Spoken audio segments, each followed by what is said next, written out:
This is the X&C Podcast, your Xbox newscast, featuring Colteastwood and Mag, hosting industry interviews and gaming talk live on YouTube every Monday night at 5 p.m. on the West Coast, 8 p.m. on the East Coast. For all of you listening around the world, X&C Podcast is available on demand on Spotify, Google, and Apple Podcasts. Welcome to the show. Join the chat, hit the like button, and let's get into this week's topics with the Xbox newscast. Well, that's not the right overlay. Well, there we go. Starfield. Welcome to the Xbox is Dead podcast. I mean, X&C. Xbox. What's it called? Xbox. What's it called? It's called MNC now. Multi-platform newscast. Yeah, you know. Welcome to MNC, everybody. Welcome. You know, one of my close friends is like, when are you going to pivot? I'm like, pivot? Like, I've been making a lot of adjustments, you know, because you talk differently about the platform that I'm normally covering the most, right? Like I have quite a few PlayStation videos, but yeah, I mean the pivot. We're gonna get into it. It is absolutely insane the way that people are reacting, and then there's for good reason people are reacting in a certain way, right, Meg? It's been a week. It's been interesting. I did not cover any of the Halo stuff. I stopped, actually, funny enough, before my weekend. I had a very busy weekend, and so the Halo news dropped. Well, Halo news. It's not even news. We already knew this, but we'll get into that later. But the thing is that I didn't make any content for the last 2 days, and then got into it. And then what we did from there is now we're going to talk about it tonight. We are not doing tomorrow, and no. Where is he in the chat there? S. Kramer writes, or Scramer writes. He goes, are we going Sunday because Jez and Rand are going tomorrow? Listen, I'm not scared of those two at all, and neither is Colteastwood. In fact, they're terrified of us. Let me tell you something. When Rand goes to sleep, he looks under his bed for Colteastwood.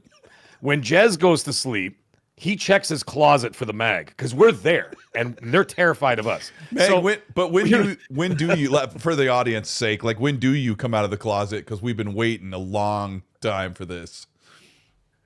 Yes. So no. Listen, we're not doing it because of that. Colt Eastwood and I are.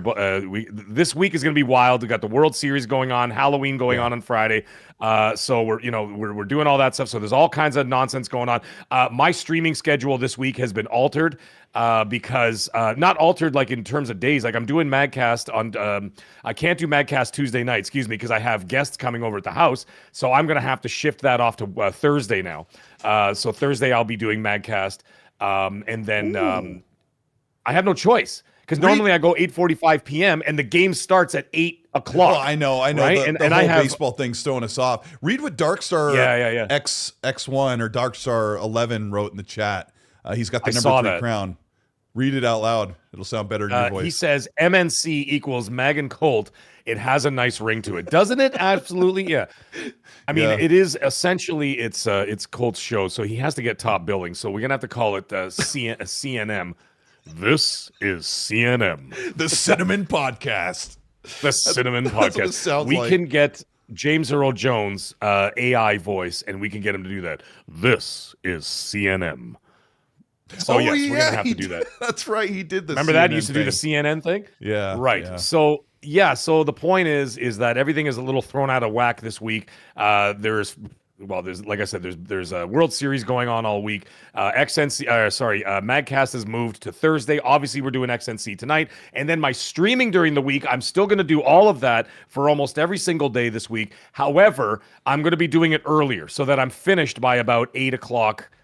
Eastern Standard, which is great for all the UK folks who want to come check it out because they don't have to sit up till 4 a.m. watching me bash in nurses' faces with a crowbar while I'm playing Silent Hill. I could do that much earlier in the evening, right? So I could do it like 5 o'clock or whatever and go till about 8, and then that's that. So I'll be doing that. So like I said, and then after Halloween's over, everything will go back to normal all the way until Christmas. So we should be all good from there. But anyways, enough of that nonsense. We got things to talk about, man. Yeah.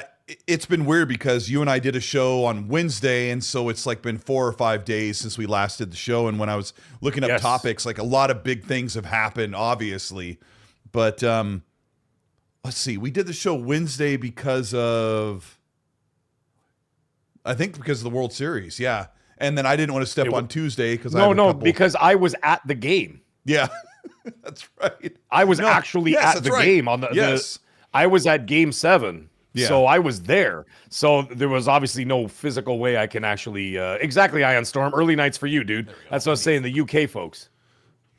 UK folks get to don't have to stay up till 4 a.m. watching me play games, or do Magcast for that case. But anyways, yeah. So that's why, because I was physically at Game 7 against the Mariners. So then we didn't do it then. We moved it to Wednesday, and yeah, man, it was a whole thing. But yeah, like I said, very busy time of year, a lot of moving parts, but you're still going to get your entertainment. It's just all going to be at different times for this week. So keep your notifications on for Colt. Keep your notifications on for me. Have those bells going and the whole 9 yards. Ring them hell's bells, folks, because we're going to be bringing you all kinds of fun stuff. Though. Yeah. And also Christmas is coming after Halloween. Then Mariah Carey thaws out from her grave and comes back and sings that song. Goodness. I just want Last Christmas by Wham. That's all I'll be listening to. Great Screamer song. writes, it is such a good song. You know what? It's one of my favorites. Screamer writes this, Colt, the Mariners will be back, don't worry. They got bested by the Beasts, which are the Blue Jays, who are playing absolute amazing baseball. But even yesterday they played great, except they just couldn't get any runs. But they lit up what's his name, Yamamoto, in the first 2 innings. Like, they had the bases loaded, no outs, and they just couldn't score on the guy. They're always scary and they're always threatening. And the Jays also retired 17 straight batters.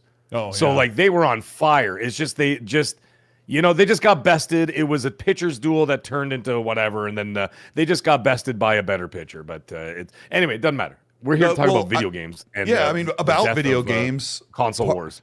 Yeah, about console wars in the video games. I am slipping, or no, I'm not slipping. Some of my friendships are slipping away from me because of the console war. It's been, like real friends that are like, have different expectations of me as a gaming fan and a content creator, or lashing out far too easily because they expect me to react a different way. And I'll tell you what, we see it quite a bit, that the bigger they are, the harder they fall.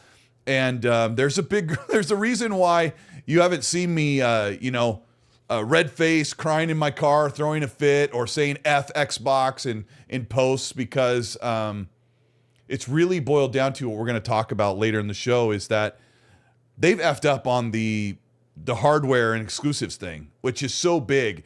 And there's a lot of nuance to it, because right now, the general consensus, the universal thing is Xbox is trash, and people are getting tens of thousands of likes, like, easily, by mocking the disposition of Xbox and Microsoft and what they've done. And we're going to break down what it means and what it means for the future and what won't happen and what will happen. But, when you've got GameStop, who've put out multiple banger tweets ripping on Xbox at their expense, and they deserve it.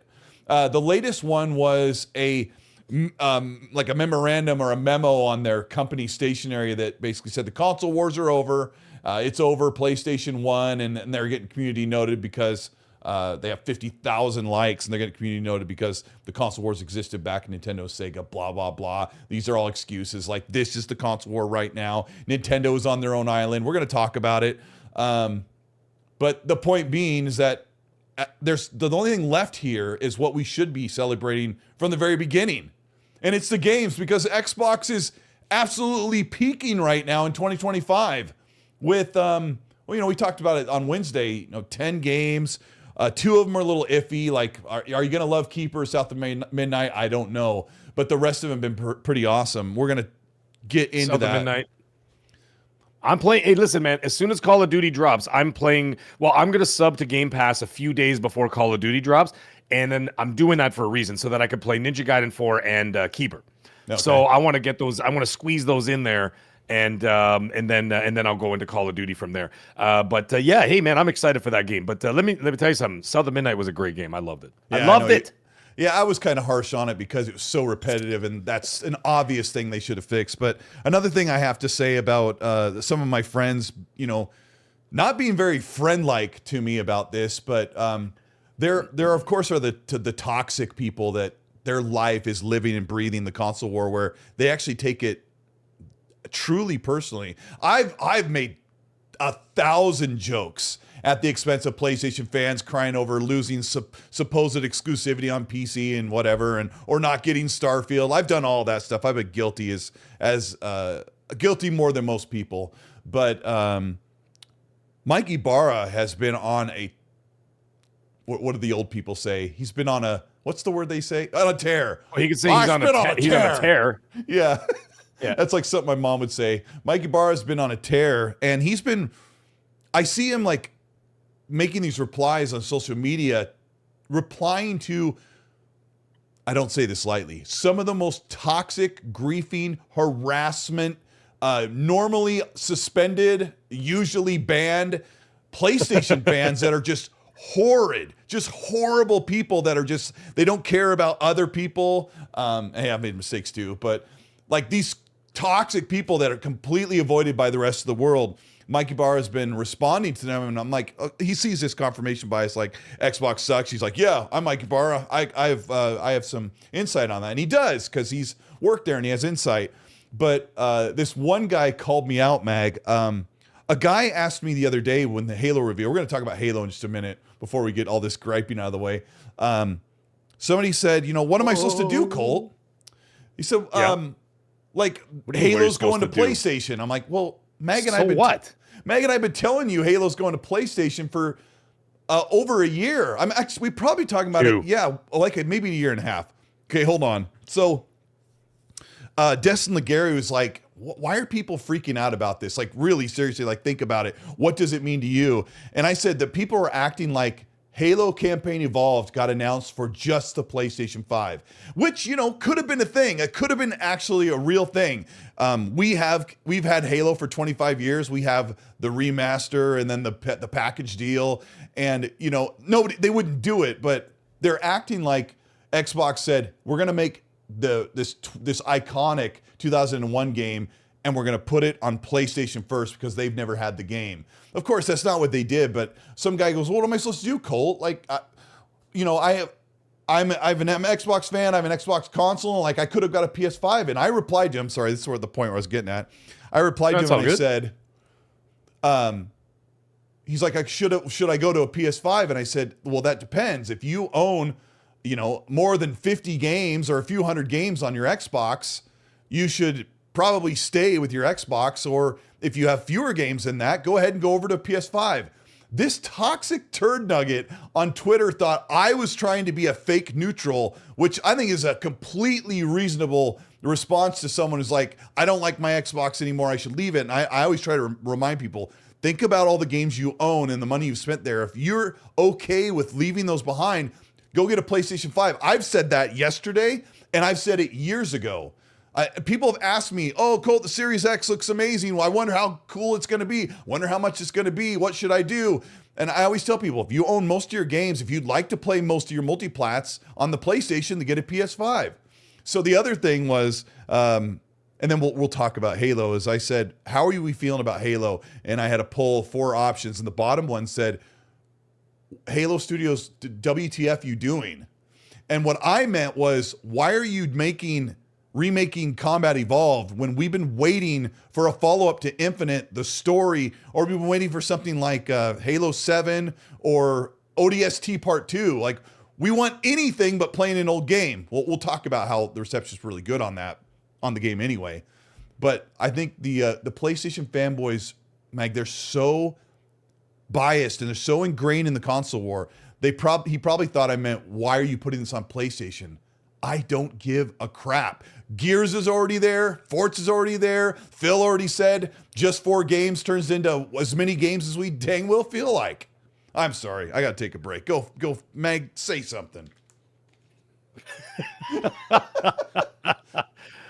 The thing is, I've had I've had very few people ask me the same like a question like, "Hey, what do I do now?" or this and that, but I've had some people concerned about the future, and that is valid, and that is valid. That's a valid concern, saying like, "Hey, what's going on?" And I'm like, "Look, they're not walking off the face of the earth and taking off to Mars on one of Elon Musk's like rocket ships. Like Microsoft is not going anywhere, so."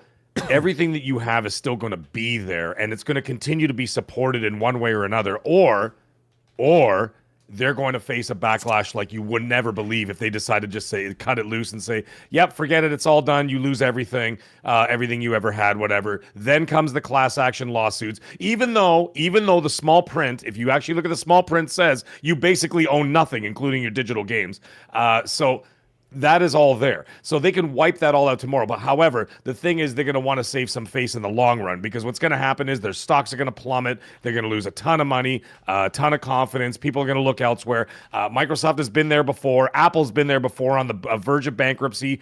They were bailed out, funny enough, by Microsoft. And so it happens. And these things go in cycles. Everybody thinks these big tech companies are here forever. Microsoft is one of the biggest on the planet. They're not going anywhere. So I'm trying to set some people at ease, saying, listen, man, you've got all your stuff, your friends, your games, whatever. They're still there. They're not going to take that away.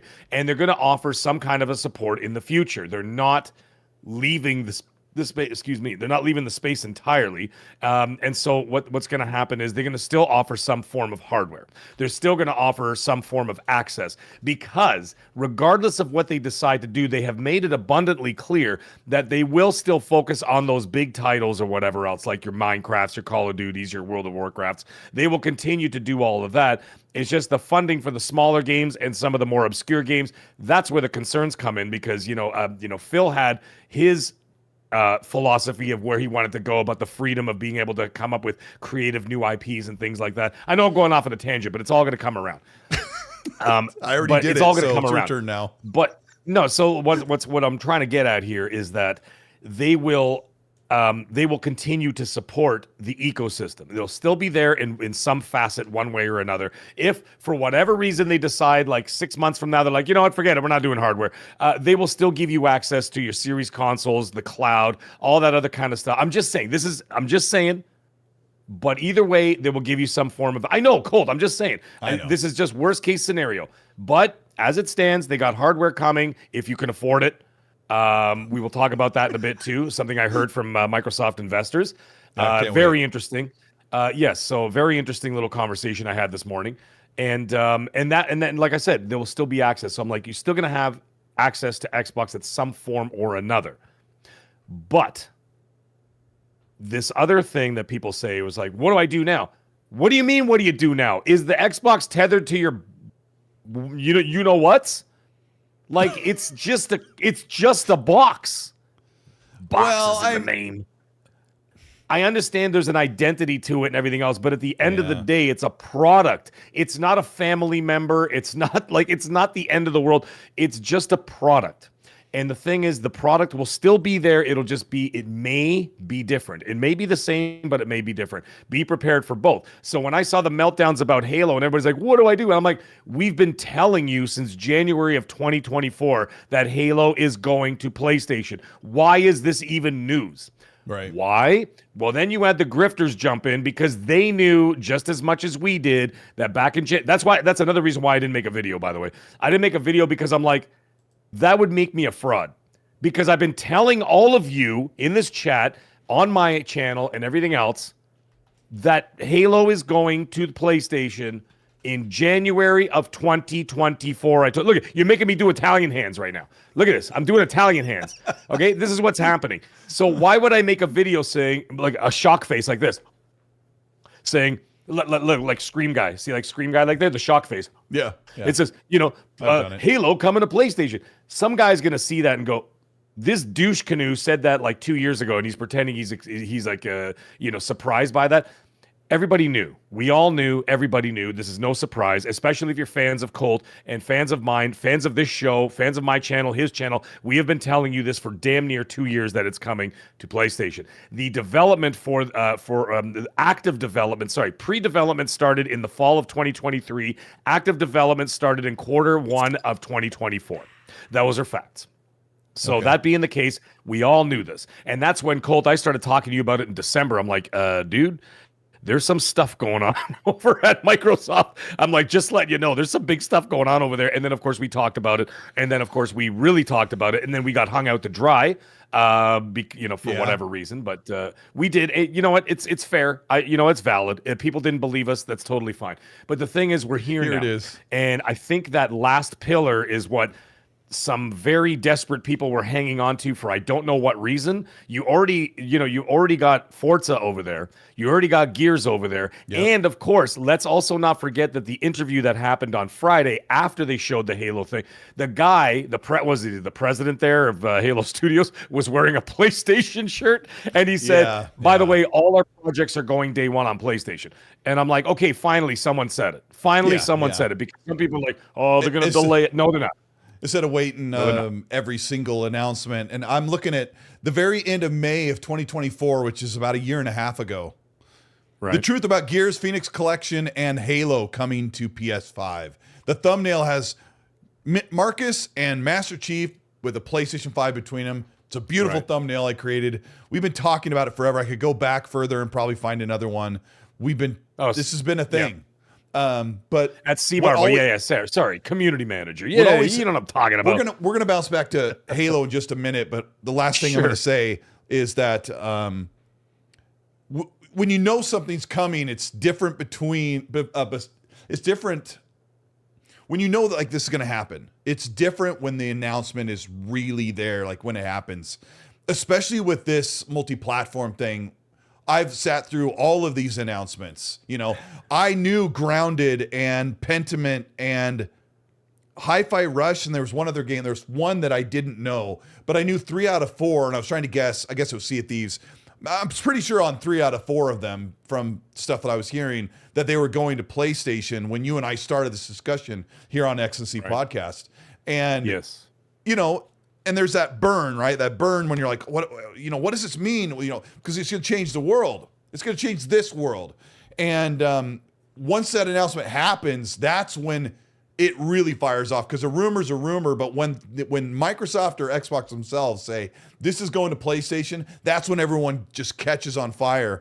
And the reality is, a year and a half ago or 2 years, that was the name of the game. Xbox had tons of exclusives. PlayStation had only exclusives. And there was no cross-pollinating other than contractual obligations.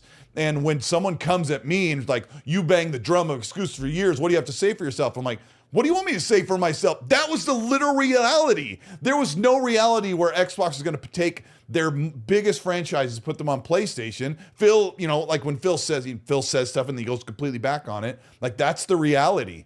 Okay, before we get into that, I want to talk about what happened just a few days ago, because a lot of the news we're talking about is really hot and fresh, like lasagna.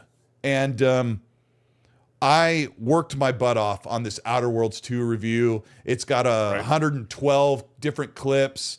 I think I had... Jeez. It's an 18-minute review. I just took my time getting really nice footage so people could feel like they were playing the game. There was no spoilers. I was really, really proud of it. And I scheduled it for 6 o'clock in the morning. Let me put this on the timestamps here. We're 24 minutes in. Well, something's wrong with my my clock. I don't know what in the world. Oh, we started a little bit late. Okay. We started a few minutes late. I was running around because I just finished my stream. I was of Little Nightmares 3 there. By the way, Meat Puppet, this is an Xbox right here. Look, it's a delicious Xbox. Carry on. Jeez. I don't know what I was saying. Anyway, you're talking about the review. The review. Yeah, I set it up the day before, 6 in the morning my time.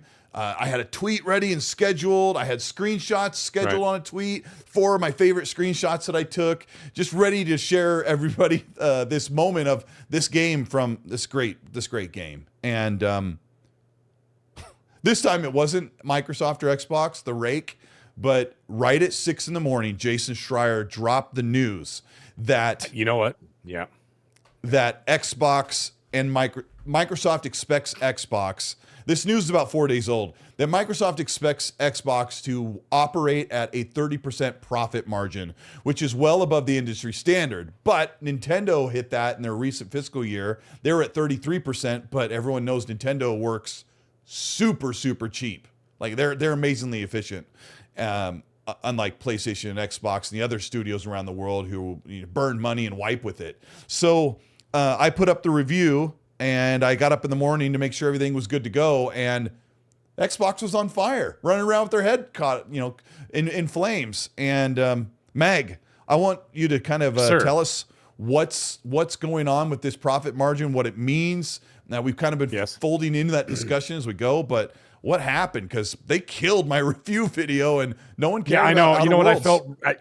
Well, you killed a lot of people's reviews. I actually felt really bad for you guys because when the review dropped, your review dropped. I know that it was scheduled, and then literally the same time that everybody's the review embargo basically opened up, and then everybody's review videos dropped. This news dropped like 30 minutes before, took the entire world. Yeah, it did. Hold on, since this will be really brief.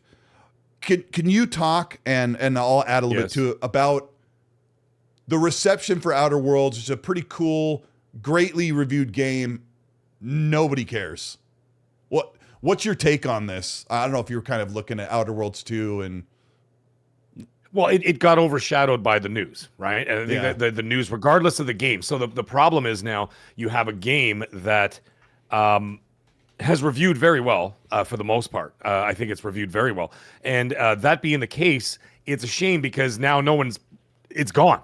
Like it's basically I mean, the game hasn't even come out yet, but like it's basically it's off the radar unless they're gonna have to re-amp their whatever marketing they do. It's not much. Basically, all the marketing comes from YouTubers at this point.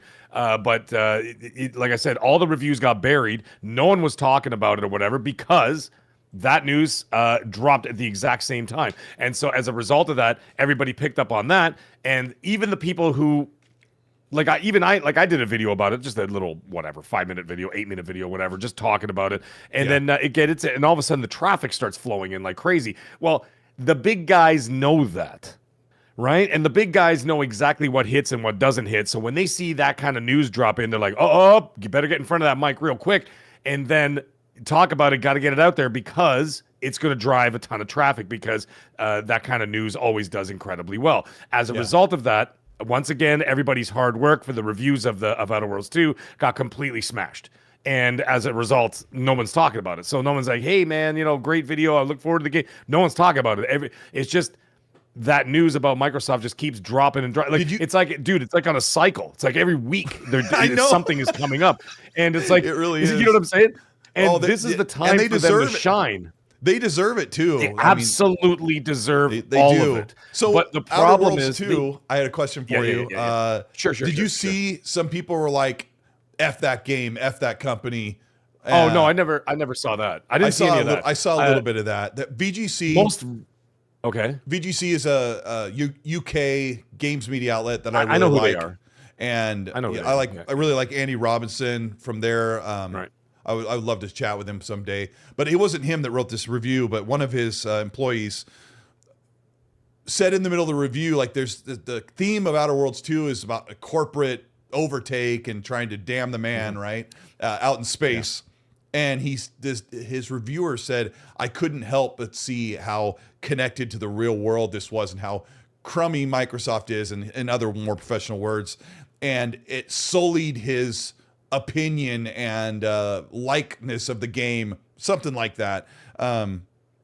Paraphrasing him isn't very nice, but you can go check it out. He's basically saying I couldn't detach myself from the crap box ramp of diarrhea that Microsoft is, and so those are my words. And so now I don't like the game, and it's a 3 out of 5. But he didn't say it that way. But he's getting called out by this VGC journalist, getting called out by thousands and thousands of people are like, you need to separate yourself from this. But Outer Worlds did absolutely get stomped by a horrible Xbox news cycle and rake. So, all right, Mag. That's the thing.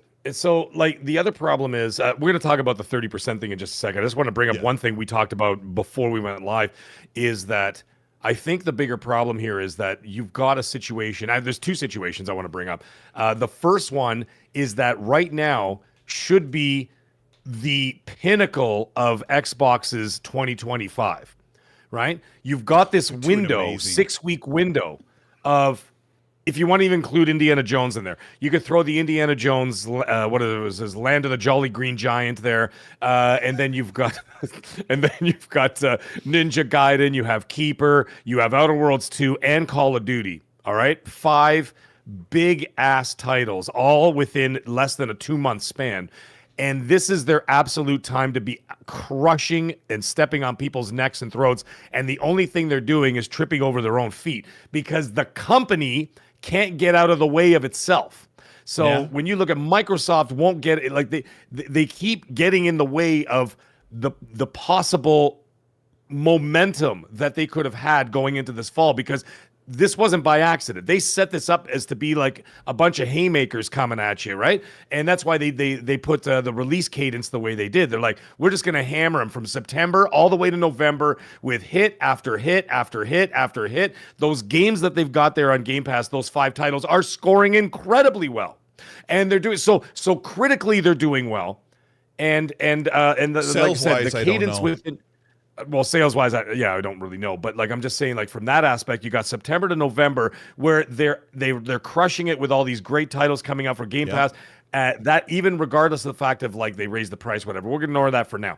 We're just gonna talk about those games being released. This is their time to shine, but instead they couldn't get out of their own way. They're fighting Microsoft.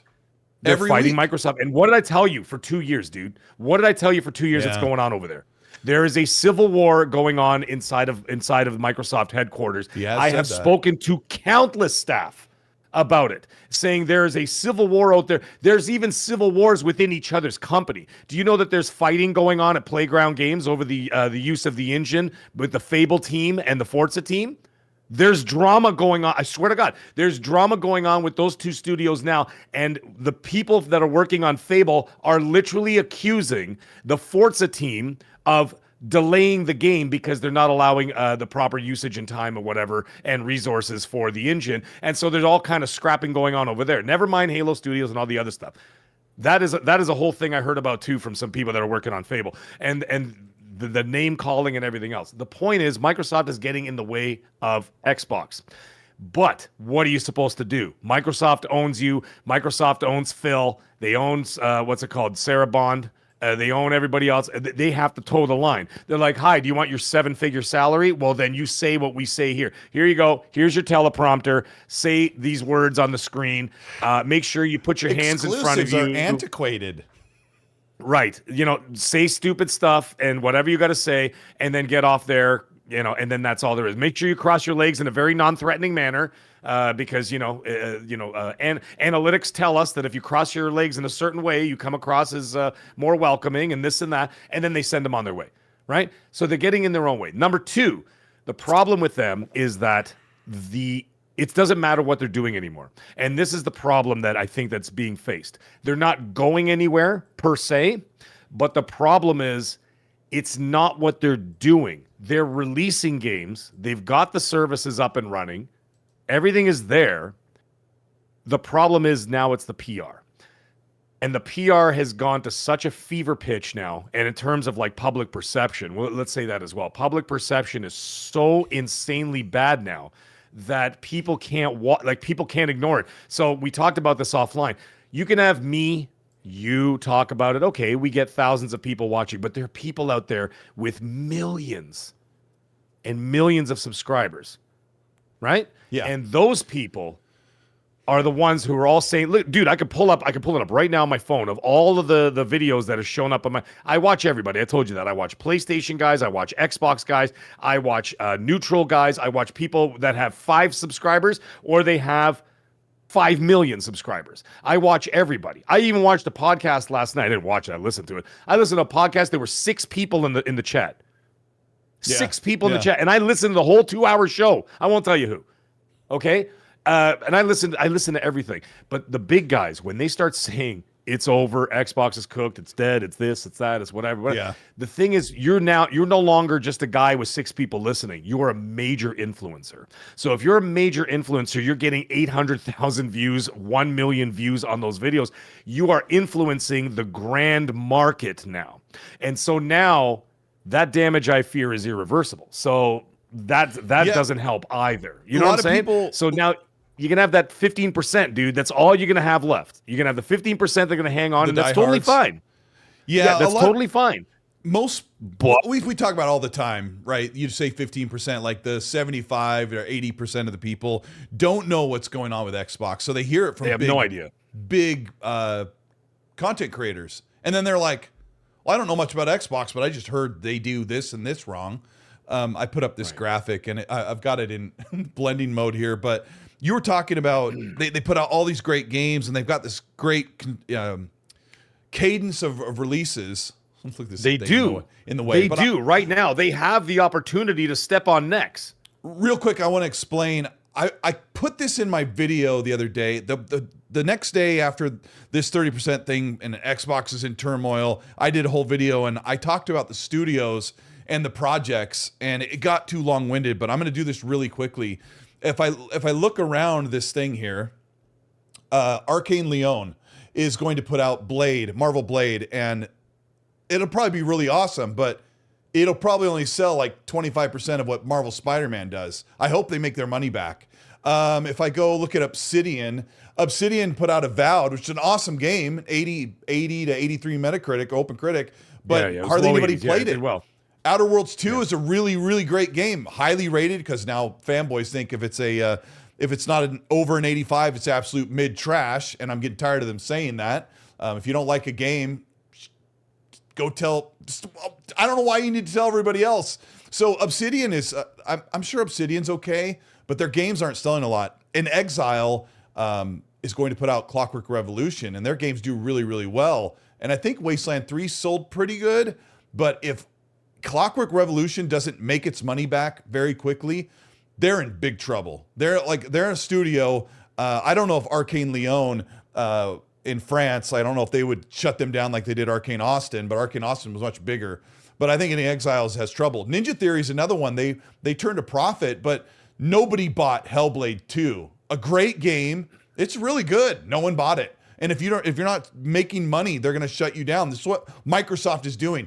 Unreal expectations for profit margins so that they can trim the fat, use AI, like you always say, Mag, to make things more efficient, faster, and cheaper. And we're going to talk about AI for Halo 2 because there's some big misinformation rolling around. And I've got actual hands-on experience that can explain that. Double Fine just put out Keeper. Psychonauts 2 sold really well. Nobody's buying Keeper. I hope their next game sells well because they could be in trouble. Undead Labs, I would not be surprised. You guys are going to hate to hear this, but I would not be surprised if that barely squeaks out of the studio. That game barely comes out in 1 to 2 years from now, probably 2 years from now, and hardly anybody buys it. It doesn't. And when I say buys it, I also mean hardly draws subscribers across Steam Game Pass, which is coming, PC Game Pass, and Xbox Game Pass. Let me agree. Pulsing Games is another one. Nobody bought South of Midnight. They're not an expensive studio, but these studios I'm talking about around this thing here, this is a graphic I made, by the way, because Xbox needs to hire a graphic designer because this is how you need to show a heliocentric set of studios. Compulsion Games, South of Midnight did not sell, and what I was trying to say is, not only do they spend this money on these games, but they build these people month after month after month for the lights and power and employees and overhead and everything for 6 to 7 years to release a game that no one bought.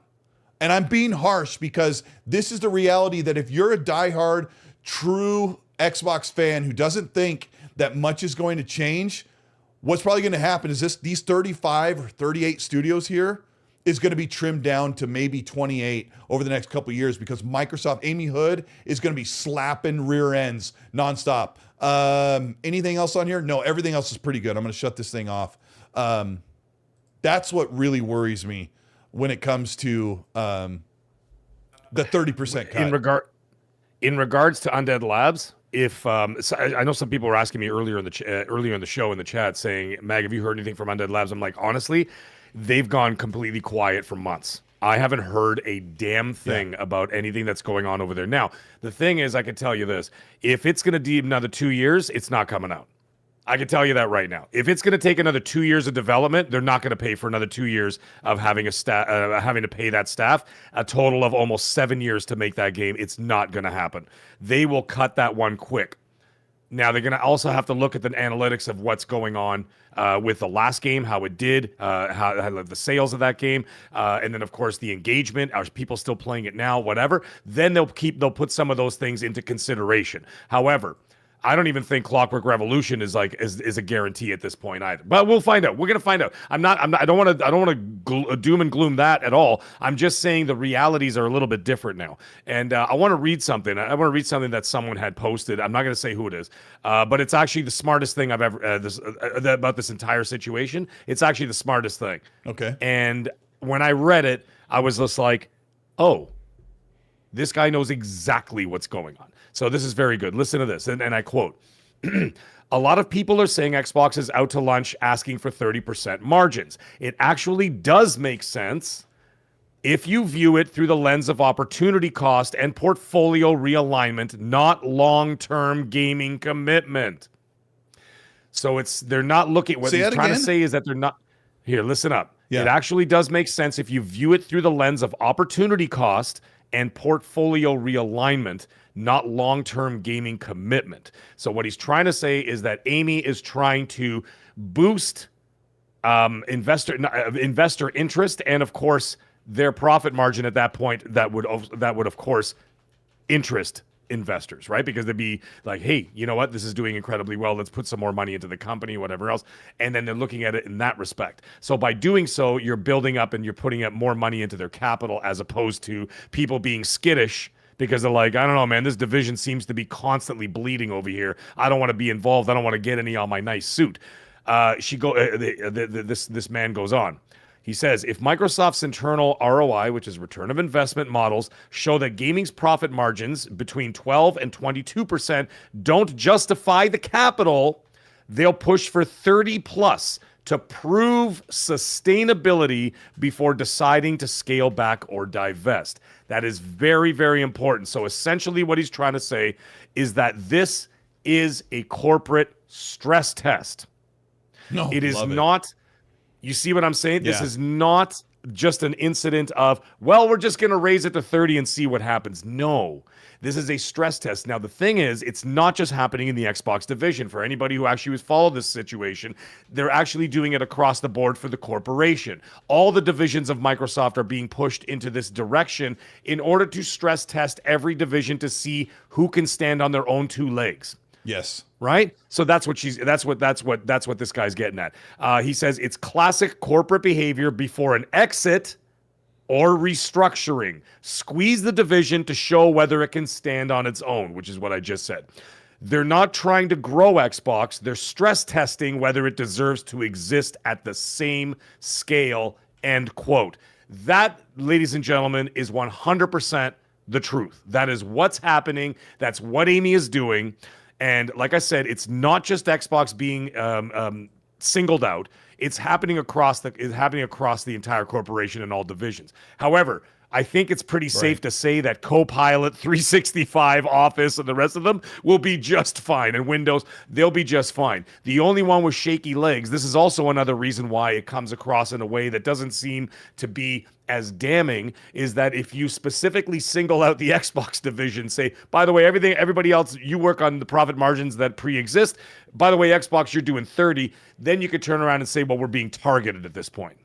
Yeah. Right. And that causes more internal strife. However, if you do it in a corporate manner of make everybody do it, and Xbox can't even stand on their own 2 feet by the spring, they can say, well, we did it with the whole company, not just you. Yeah. And I want to add that. So you see what I'm saying? It's very interesting concept, but that's essentially what they're doing. It's a stress test to see if they can stand. They Unless they do, and that's, by the way, that also was a catalyst for all the cuts, game cancellations, and layoffs that happened in the summer, was as a result of this. This 30% profit margin did not happen last week. It did not happen overnight. It was already implemented in the summer, like 6 months ago. And that's, like I said, once again, that was the catalyst for the cost cutting and whatever else. If they are not able to continue to stand on their own 2 feet, which they do not have the capability to do so, they're already buckling as it is, especially under the weight of ABK and Bethesda on top of their other studios. And then you've got those other studios working on titles that are not going to sell. There's your problem. When Tim Dog said what he said, he heard all the same stuff I heard, all the same stuff you heard, all the same stuff everybody else heard. That more is coming. Absolutely more is coming, because they're going to do everything in their power in order to continue to stand on those 2 legs. Yeah, I think Amy Hood wants a sure bet across Microsoft. And I'm glad you said that. The 30% profit margin is a forecasted profit operating margin that is supposed to go all the way to 2030. So I don't know when, there's not a deadline, but I think fiscal year upon fiscal year, they're going to be making adjustments. So there will be cuts. And that's why when I was talking about those studios I had on in front of my face here, that they're going to be really more scrutiny will be coming to studios that don't make a lot of money. And I guess that really is how it should be in business. Now, a lot of people are asking, why did they go all in gaming if they were going to, Phil said in 2018, we're going to build a first-class suite of studios. And so he bought 5 or 6, and then they bought Bethesda, which was another 7 or 9. And then they bought ABK. And as Colin Moriarty says, they flew too close to the sun. The problem was when they started building studios, all of a sudden COVID happened, and their profits were skyrocketing. Their player engagement was like tenfold or something. I don't remember. It was like insane. The new console was out. They couldn't keep them in stock. Xbox was doing really well, and they were actually competing. When people say, I saw in the chat earlier, the console war ended in 2013. No, the console war ended. I saw that too, yeah. Yeah, console war ended probably about this year sometime. When it comes to Xbox, they've made excuses so many times that we're not directly competing with PlayStation. They know damn well they were competing against PlayStation during that time, and they knew it. And come on, PlayStation knew it. Jim Ryan was doing everything he could to stop this Xbox juggernaut, this Hydra that was tolling over them with all these studios and exclusivity that would like dent into their market. So yeah, this was a thing that completely flipped around on everybody. And oh my gosh, yeah, it's. I actually want to address something in the chat. There is actually I see it ties too. into everything we were saying. I don't know if we're looking at the same thing, but Bull Superfan. Okay, he says they got nothing but big games coming along with GTA next year. They'll make a lot of money. Fable and Forza will sell well. Yes, they will. And you know what the thing is? That's what Amy Hood is going, or not Amy Hood, excuse me. She's not involved in that process. She's involved in setting the parameters. It's up to Phil Spencer, if he's still there, to make sure that they fit within those parameters. And you know what that means? Bull Superfan, you're absolutely correct. Those games are going to make a ton of cash, and those are what are going to stay. So you see what's going to happen here. It's going to end up in a situation where you're going to have those big ones, the Forza, the Gears, the Halo, Fable will stay. World of Warcraft will stay. Diablo, Call of Duty, Minecraft, those will stay. Everything else, you got a 50-50. Basically, you've got, what's his name? Two-Face with his coin. He's going to flip that coin, and it's going to be a yes or no situation. I give every other studio 50-50. So the other thing is, this also harkens back to the Xbox One generation. You remember when they got all the way down, when they started shrinking back, they started cutting ties with third-party developers. You remember the 360? They had all of those contracts with the third-party developers, EA, everybody else. You got Mass Effect was over there. Meg's talking Halo about, did not belong to Xbox. Meg's talking about right after we got Sunset Overdrive. Yes. There was like this 2-year crap cycle of no good games until Gears of War or Gears 4 came out. Yeah. Gears 4. Do you know what was happening then, Meg? Yes, what was happening is they were cutting all the third-party ties at that point because they couldn't afford it anymore because they took such a hit with the reveal of the Xbox One that it wasn't doing as well as they had hoped. Obviously, with the catastrophic reveal event and all that other stuff and whatever, and then PlayStation basically came in and did this is how we share games, and then just basically buried them with one sentence, right? For an entire. I mean, it wasn't just the one sentence that buried them that generation. PlayStation also had. Like 3 or 4 Game of the Year winners in that generation where they just absolutely crushed everybody with their exclusive games and this and that. But the thing is, PlayStation has made mistakes, but of course they made mistakes. Over the 30 PS3, years, they almost lost it with the PS3. But over the 30 years, they've been pretty consistent, Right. But what I'm trying to say is Xbox started scaling back money. Because what's his face at the time? I always forget the guy's name. Terry Myerson did not want Xbox. He wanted to sell it. But he says, fine. Then he presented them what? The same thing Amy Hood's doing. An unrealistic set of parameters that they were not able to fulfill. So what did they do? They started cutting all their ties with third parties. And by the time 2016 came around, they had 1, 2, 3, 4 studios, Colteastwood. Yeah. Lionhead, they which had they closed. Forza Motorsports. Studios. Yeah. That's all they had. The coalition. And then that. Yeah, they only had 4 studios at one point. And the same thing is going to happen now, assuming they don't sell everything, whatever. I think that's more unrealistic.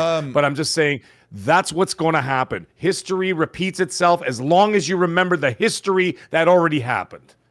Right. Yeah. That's all I'm going to say. I'm not saying they're going away, but they're going to scale back the same way they did in the Xbox One. Everybody in the chat that are Xbox fans way back when, you know that that's what happened. You saw it with your own eyes.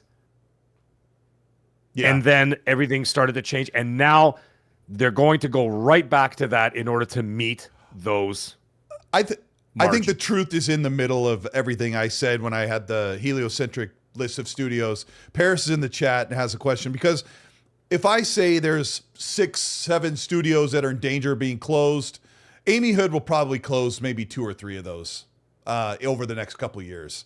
I just can't see them gutting all these studios because Paris in chat said, why do the acquisitions? If you gut your studios, doesn't that defeat the point of Game Pass? And I think that Xbox and Microsoft know, they tried though, Paris, that Game Pass is no longer the only thing that they can lean on. And I think there was a point, maybe over the past couple of years, where Game Pass was the thing to bet on. Like, this is what's going to hold us up. The consoles are losing us money. We can't sell enough to keep up with the rest of the market. Game Pass is our thing. Once they start putting games on PlayStation, now they can say, we're making games. Our games are best in our ecosystem with Play Anywhere. Our console's going to have PC games on it. Game Pass gives you 500 games for $30.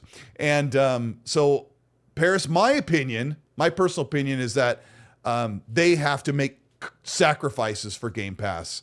And what that is cut a couple of studios or trim down some studios.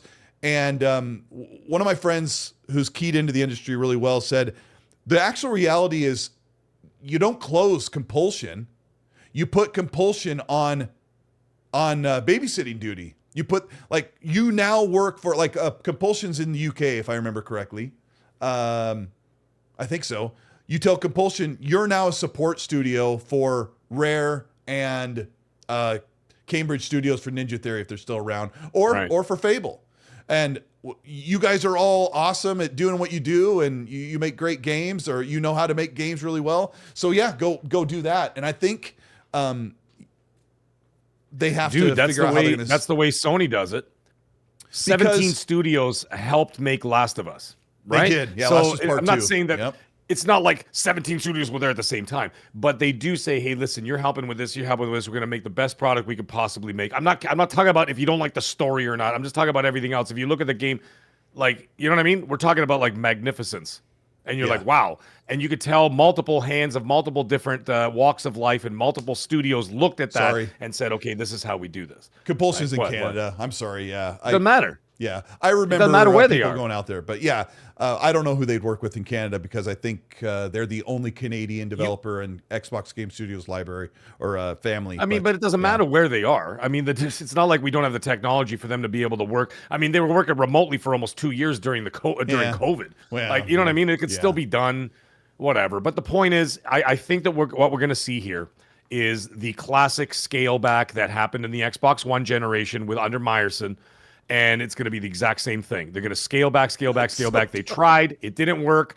And now there's going to be a wake of destruction behind them because as they start closing, a lot of these people are going to be losing their jobs, whatever else. They're not going to have room for them anywhere else. And it's basically just gluttony. It's gluttony. Eat and eat and eat and eat and then just throw it all up. And that's why I can tell you this. I saw some bonehead on Twitter. Very toxic guy. I don't even know if I blocked him or not, but he's been very toxic for a long time. And then they're talking about the WB thing or whatever, right? It took me every fiber of my soul to not answer this guy. And he's like, WB's for sale. And then he's like, at Phil Spencer, at Satya Nadella, at Microsoft, it's acquisition season. And I'm like, dude, are you serious? I'm like, do you think they'll ever be approved to? They won't even be able to acquire a hot dog stand in front of Microsoft ever again. The FTC will bury them. Microsoft wouldn't even want them to buy anything at this point. The only thing Microsoft wants Xbox to acquire is... Can you imagine just thinking, I'm like, what? Okay, I'm going to grab some supers here. Yeah, go for Cruxton, welcome to the early access and becoming a channel member. Appreciate you. I'm working on a huge video. You just video joined my tonight. channel too, by the way. Oh, nice. I love like literally the stream right before here. I was doing the Little Nightmares stream, just the 1 hour one, and he jumped in on there too. His name is Greg, by the way. Good dude. Oh, okay. Yeah, and what's his last name and what's his PIN number? Darkstar 11, thank you so much for the 10-pound super chat. Says no tricks, only treats tonight. Yeah, we'll treat you so much. We appreciate you. There are almost 700 people watching the show. Hit the like button. We appreciate you as we rant and rave and try to be reasonable. And you're not going to... Meg and I will never sit here and make excuses for Xbox. And we're certainly not going to sit here and bash them to no end. I really want to make sure that we're always looking at this. Yes, please. I actually think that Xbox studios are doing great. Their games are coming out. They're reviewing very well. The Xbox. I'm going to make this differentiation for anybody who's not a moron, because some people will just take those words and just say they're haters, they're doom and gloomers, or fill in the blank of every single stereotypical stupid thing that people say online to fuel this war, right? Mm-hmm. Yeah. Let me tell you something. Xbox Studios is actually making some great games and they're doing well as studios. I mean, are they making enough money though? That's my concern because I've been loving almost all the games. They're not because of the public perception. Once again, the public perception has buried them where people have lost complete interest in the brand outside of the hardcore. Yeah, that's it. That's what it all boils down to. But if you go and look at those Metacritic scores of all those games, people are like, these games are good. They're good. They're good games. They're reviewing well. I've played them all, except for the new ones. The new ones I'm going to play in November. I'm going to have a smorgasbord. But up until this point, and I played all of the games that came out this year on Game Pass. I mean, the big ones, right? I played all of those. Yeah. And no problems, dude. But I'm saying it's not them that's the problem. It's leadership, management, and Microsoft. Those three. They're burying themselves. Yeah, and yes, they're not making money. Fonz, I get it, dude. They're not making money, but why? You have to ask yourself, why are they not making money?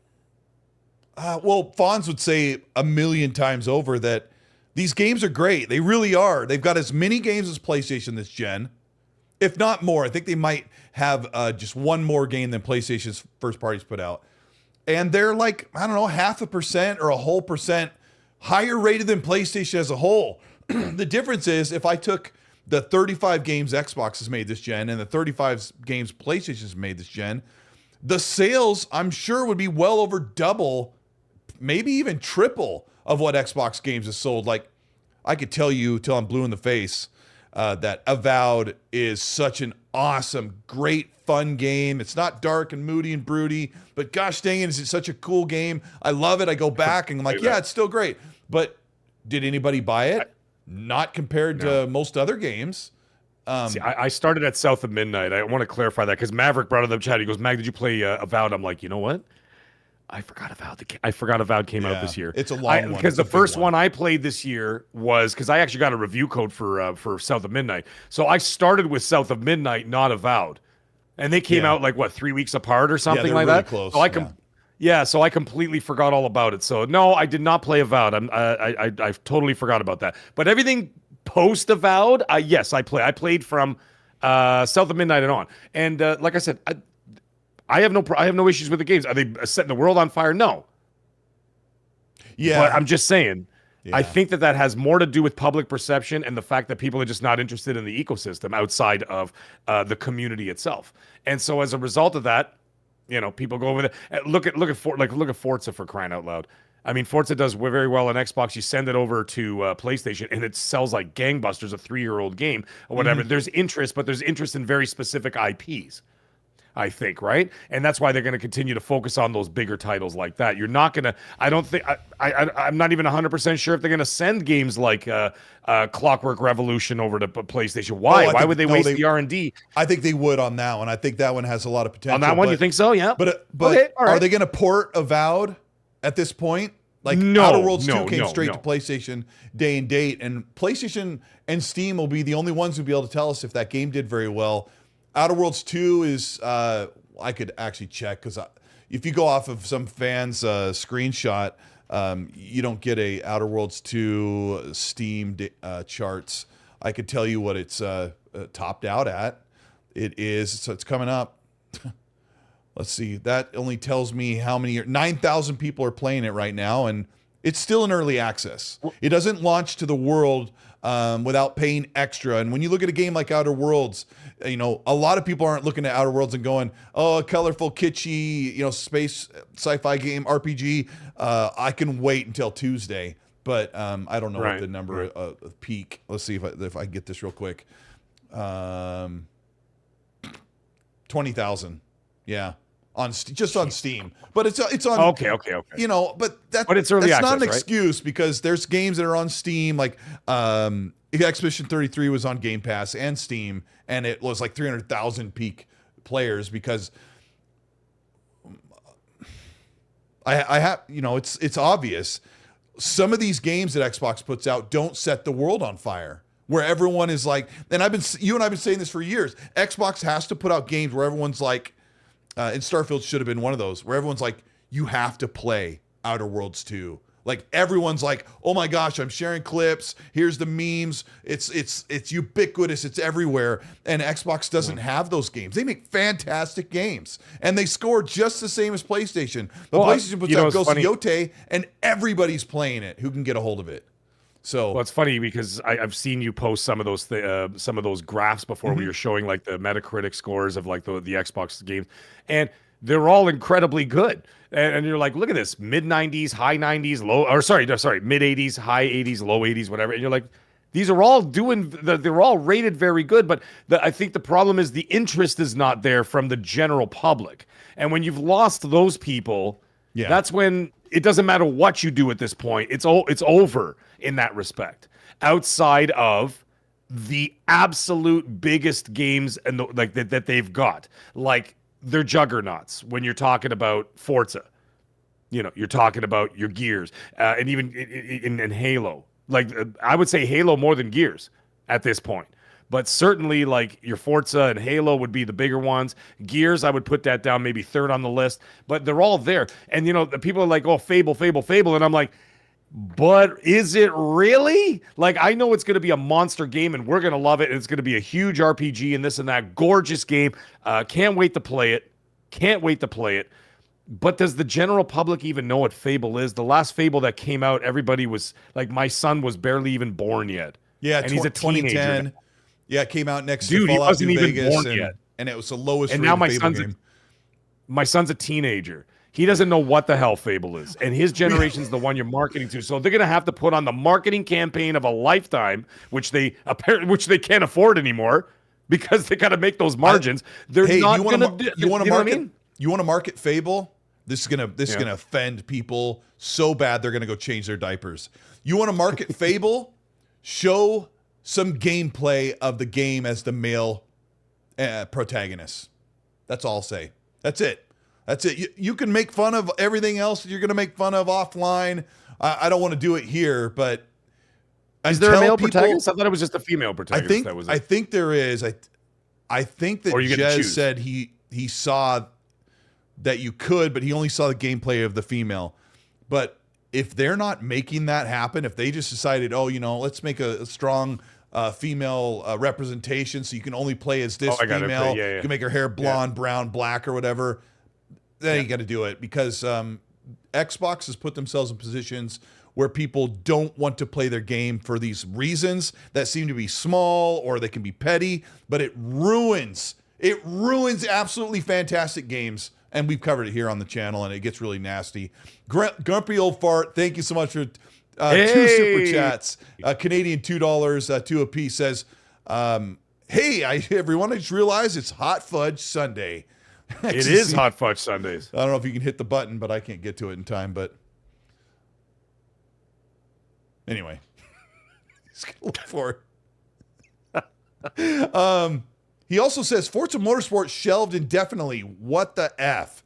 I want to talk about this real quick. I'm going to put this in the timestamps. Well, it's the same reason why you're going to see the other ones get shelved or canceled or completely whatever, disbanded studios, because Forza Motorsport did not do well. Forza Horizon, on the other hand, is doing incredibly well.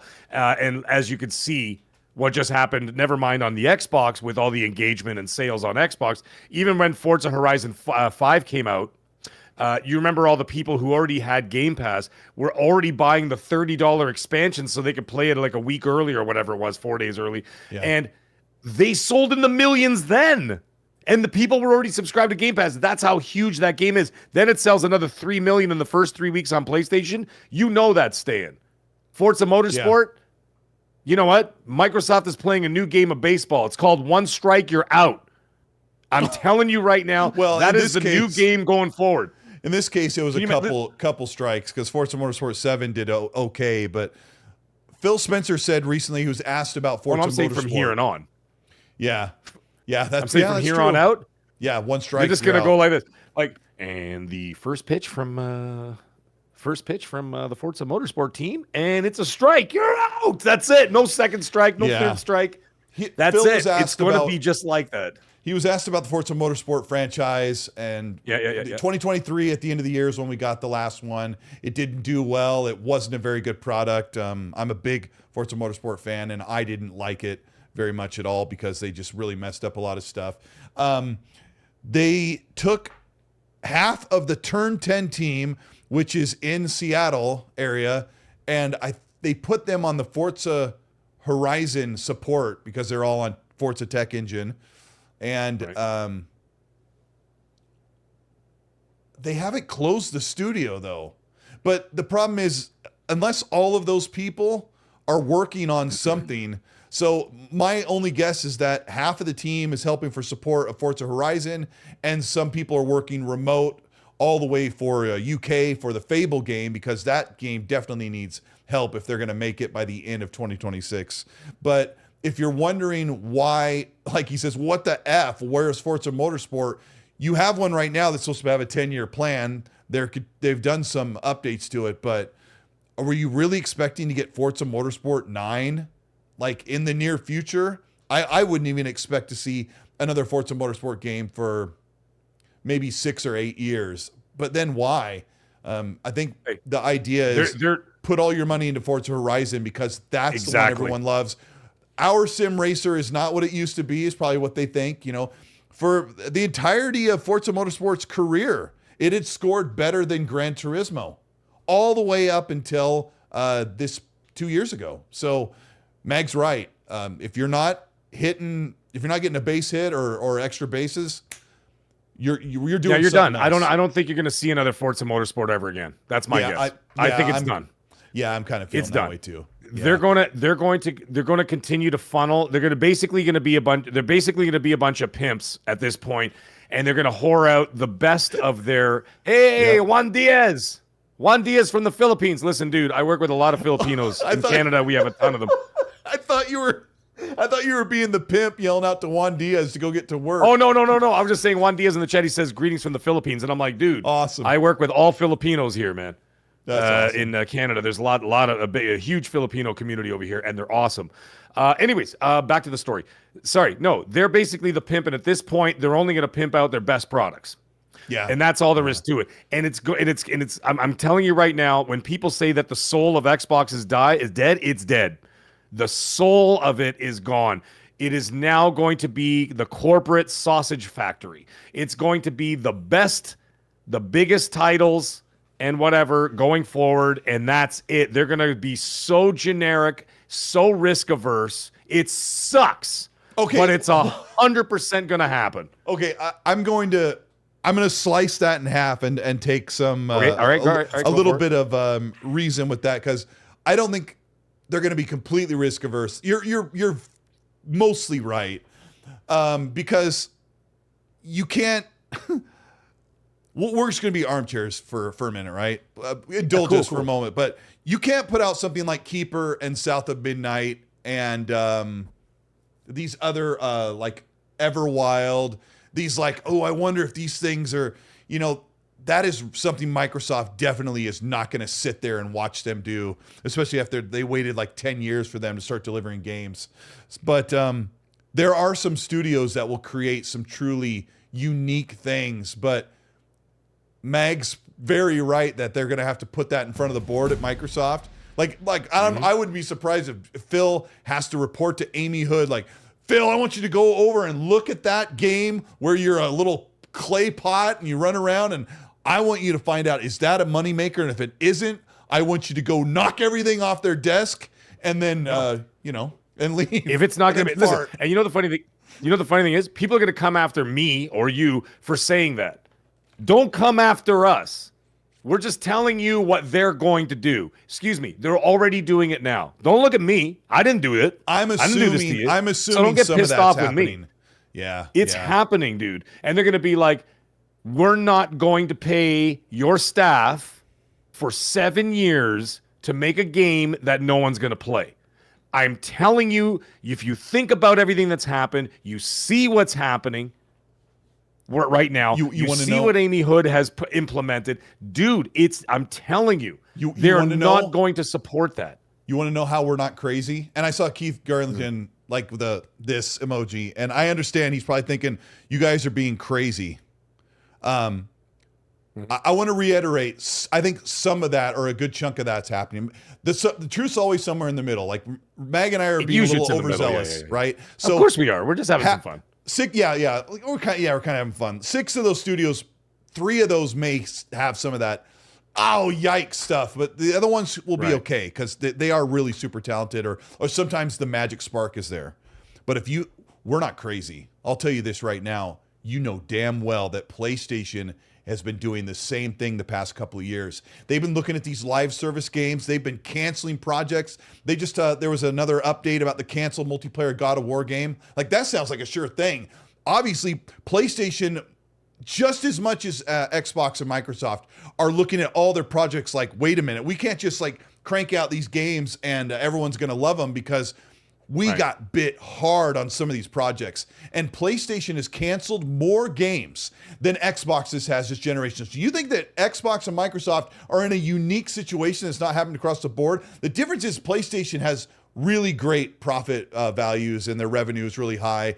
And Xbox is under major scrutiny because they've spent way more money than PlayStation. So their operating cost is so much higher. So if you think we're crazy that they're going to look at 40 projects in the works right now that they talked about. Matt Booty said, we're working on 40 projects that have been unannounced. If you don't think that Amy Hood and Satya and Sarah and Phil are looking at all those projects and checking up on them and going, this better be good, or else we got to nip it in the bud and put you guys on something else. And what they'll probably do, and I don't know a lot about the industry when it comes to this, but when they take a project and they're like, okay, this is like, there's too much friction. This isn't working. Stop this. We need you guys to help these studios right now until your creative team spools up the next project that is going to be much better. Okay, I got to go back to Super Chats. You guys are amazing. Thank you. Yeah, do your thing, man. So much. Shout out to over 650 people. Hit the like button. We appreciate your support. Meg and I have been doing this podcast together for 2 or 3 years, and I've gone through lots of up and downs. It's mostly an Xbox-centric content creator. I've covered everything, and I'll continue to cover Xbox. I see a lot of people in the chat saying Xbox is dead. No one cares about the platform. You're going to be surprised. Xbox, no one cares about the console. I'll say that. In the grand scheme, no one cares about the console. That new console is going to sell really crazy the first year, and then it'll kind of fizzle out as it gets all the hardcores and the excited people about something new. Grab some PC players. We'll get into that as well, but Xbox has to get over this growing pain because they have just finally arrived. It's ridiculous. Grandpa's Barbecue Game Cat, thank you for the Australian $2 super chat. I appreciate you being up early in the morning to watch us on Monday. It is for you. He says, decades time, Xbox will be back big time. In 10 years, he says, Xbox will be back.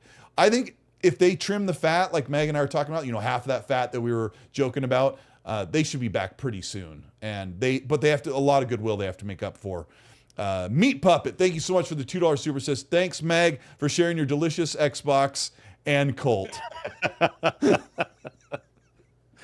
He sent me a funny super chat in my stream earlier. Oh, these are good before people. Before the show about everything being an Xbox. It was actually kind of funny. Oh, right, of course, yeah. Everything's an Xbox. Xbox. We were having some fun. Yeah. We appreciate you guys, and I know you're frustrated. I am too, and I haven't thrown a fit. I'm not crying in the car. I don't pull the zero hair I have on my head out in anger, but I do get bummed out thinking about, man, what if they didn't have the console, or what if some of my, what if they start squishing on Obsidian and tell them they can't make this and they put them on other stuff? Like, I would be really upset.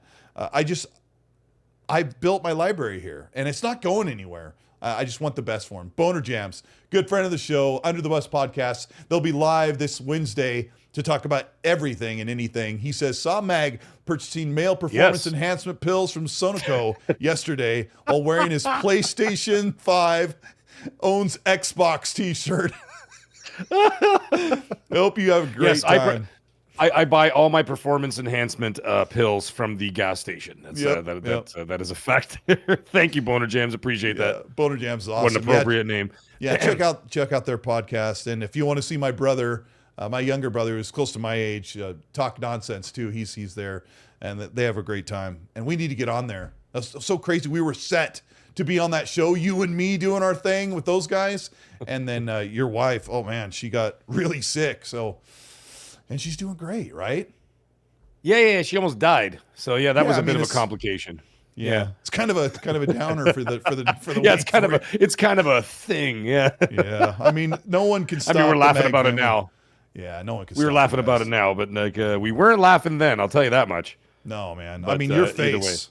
Your face. So those of you who were here the day that Meg had to I have to go. My phone blew up 7 times.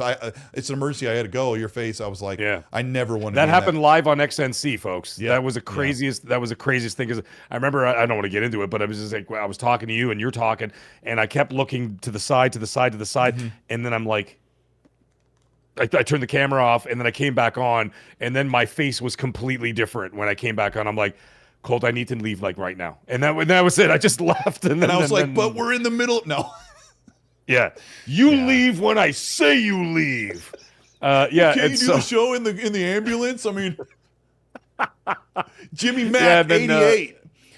Yeah, I'm glad you made it out. Of course. Jimmy Mac, 88. Thank you so much for the $20 super chat. Thank you so much. He says, and he's got the anime profile picture from an anime I should know. What? Anyway, Phil said it best, he says. Starfield could have been an 11 out of 10 and people aren't going to change. Why is everyone upset Xbox as a brand is trying to reposition themselves in the industry? Too many old heads holding on to the past. Let's talk about that for a minute, Jimmy, because if you really get down to it and you think, we've had this conversation many times, right, Meg? What do I stand to lose if Xbox starts putting their games on PlayStation? Nothing. And the first thing you answer, right, is Gears E-Day going to come to Xbox or PC the way I want? Yes. Yes. Is Fable... That's what I keep telling everybody. Listen, we talk. Listen, we talk because it's a talk show, right? We're talking. If you want us to just be like, yeah, it's fine, don't worry about it. All right, hit the credits, Cole. Let's just leave. Of course, we're going to dive deep into these things and talk about it. And there's going to be ups and there's going to be downs. And there's going to be things that make you happy. There's going to be things that make you sad, of things that come out of our mouths. But at the end of the day, it doesn't change anything for you. Are you going to be playing Call of Duty on your Xbox Series? You know what I'm saying? I'm just saying in a grand scheme of things. I'm saying the avenues may be different, which we said at the beginning of the show, but you're still going to be able to do it. Like, for example, in 3 weeks, with all this stuff going on, are you going to fire up your Xbox and play Call of Duty on Game Pass in 3 weeks? Most likely. Yeah. So, you know what I'm saying? Are you going to be able to go on social media, on Facebook or Twitter or Reddit, and argue and say, my games are better than yours and you can't have them? Nope. Mostly not. See, Eddie Garcia says stuff in this chat. He's like, I don't agree with the crying part about the $10 because they're absolutely wrong for doing that. That 50% increase is absolutely ludicrous. However, he does say, he follows it up by pay or don't pay. That I agree with 100%. Because at that point, instead of screaming about it, you know, whatever, people can lash out a bit like, listen, man. And like us as YouTubers, this is what we do, you know, our content creators, we do all this stuff. We talk about it. We're going to get the news out there, our thoughts, opinions, and feelings, because a lot of people want to know, or they want to engage with us in conversation. And we're going to get your thoughts out here too, and your opinions. And you want well, that's what I'm saying. Like you're going to have that, you're going to have the conversation with the community and everything else, in your chats, my chats, whatever. But at the end of the day, you have two choices. You either do it or you don't. And that's all there is to it. And I think that both decisions when it comes to this ecosystem should be respected. If you choose to walk away from it, that should be cool too. If you want to stay there and support them, you're totally cool too. I think that in the end of the day, no one's in your wallet except for you. Don't let other people that tell you what to do with your wallet or shame you for what you want to do with your wallet. John Travolta was in there looking back and forth. Doing this? Fire Phil Spencer in the chat says, what about if it kills the console? That name. And you're absolutely right. What if putting games on PlayStation kills the Xbox console? Well, Fire Phil Spencer, the console's kind of almost dead right now. They're still going to release something. Yeah, I still think they're still going to release what we talked about last week, Colt, or not even last week. It was like 4 days ago. It's going to be a desktop version of the ROG Ally X. Right. Yes. Yeah. That's basically it. So the thing is, it's going to be no skin off their back, no harm, no foul, but it'll be an option that's there for you. It's going to be a great option if you could afford it, but it'll be an option. It'll be there. If not, then you're going to have to find another way to continue to carry on with the ecosystem. But I think there'll still be an option. There'll always be an option. Just may not be what you want. The other problem is if developers don't feel like the Xbox console matters, it's harder for them to invest the money to make the port, and that is a real issue. And I don't know how Xbox or Microsoft plan to get around that. Honestly, they probably don't care, which is really unfortunate. If a game comes out from a Japanese studio that is like really well liked among a niche audience, and it goes to Switch, PC, and PlayStation, and they're like, oh, we didn't make an Xbox version because no one's probably going to buy it there, that really sucks. Especially for fans of those type of games. But for the most part, the biggest games everyone's talking about are available on most every platform. But right. Yeah, let's see. Karen Naxtra, thank you so much for joining the channel membership and hitting the join button. Appreciate you so much. If I finish this video tonight after the show, and I like to work until I can't think straight anymore, I will have a brand new video out that you'll probably be able to watch by midnight tonight. If you're still up and around, it'll be up early for, I mean, we'll end the show, you know, at the regular time, but after I eat, I'll kind of keep working on, if it's ready, it's ready. Nikki Z25, thank you for the $5 super chat. Says Starfield. You psychopath, Nikki. He says, I recently hit 1,000 hours. Glad to see you both because I work on Mondays. So glad you could be here, bro. It's lovely to see you here. It's awesome. I'm at 600 hours, and I'm spent until they have a major update. What's that? You know what? Maybe that's why you haven't watched the show live, because you're too busy playing Starfield. You put 1,000 out. Dude, you need to see a doctor, man. That's crazy. Yeah, that's I've done some creative stuff in the game. Serious dedication. I'm just messing with you. Yeah. So there was a report that Starfield is not getting its announcement or port for PlayStation anytime soon, like maybe 2026. I don't know. I think it'd be really cool if the Bethesda Starfield team was busy working on getting that game the absolute best, and then they say, let's get it all buttoned up, and then we'll worry about the PlayStation port. Because I would hate for them to put the update up and it's having problems because they had to do a port on another console, which is a substantial thing. Pushing polygons. I mean, they would have I figured they would have a separate team working on the port. Hired out, right? Like you split the team. Like I'll tell you this. Split the team up. I'll tell you this, Mag. Yeah. I know you don't love Starfield, but if they have all just the a new personal content, preference. Yeah, I know. Yeah. I'll just get to it. Starfield would sell really well on the PlayStation. They don't have anything like that. Here's the thing about why. I think it will sell well. Yeah, I think it will. I think they'll sell about. Listen, like regardless of how I feel about it, I think they would sell 1 million copies. Sure. Yeah, I agree. Yeah, I don't think more than that, but I think 1 million copies. I think it would do pretty well. It's not an Elder Scrolls. No. Like Elder Scrolls will sell in the millions with an S when it goes, everywhere else, whatever. But here's the thing that's so important about Xbox staying in the game, and I really do feel like they're just going to keep going. They just need to fix some crap that they keep screwing up. You don't get these games on PlayStation. You don't get these create your character, live in this big open world, and this RPG experience. You don't get that from PlayStation Studios. Now, they'll get it when Fallouts come out and Elder Scrolls and when Outer Worlds 2 comes out, but their studios aren't making those games. And I love Death Stranding 2. I played it at launch on my PS5. These people are such fanboys. They don't realize I play a couple of brand new games on my PlayStation 5. Sometimes I wait and play on PC. Like, I don't care. I just play where I feel comfortable. But we need Xbox Studios. And there's a lot to cover. Fallout Day is another thing that I might have to briefly gloss over. My good friend Pushing Polygons, who I owe a private chat. We're going to talk about a bunch of stuff, and I've been doing nothing but been super, super busy. Pushing Polygons, thank you so much for the $10 super chat and all of your support over the years, and a good friend. We've talked over Discord on camera for so much time. He says Xbox is an experience now, and there's nothing wrong with that, but they need to message that better to people like Xboxes. Like some want to buy VMware and only VMware, which is virtual machine, where the new Xbox will have its own chip that has the actual architecture for Xbox. So all of your games come forward, and then you can launch everything on PC. And it's I'm pretty sure your Xbox versions of games will be limited console-wise, which is so dumb. Hey, here's my hot take. You don't want to mess with PC? If you can calibrate HDR in your game in your settings before you launch your game, you can change a couple of PC settings. It is seriously not difficult. It's harder for me to sit there and go, because you have to look away and check the dark and the light and the mid-tones and get the calibration of the HDR correctly.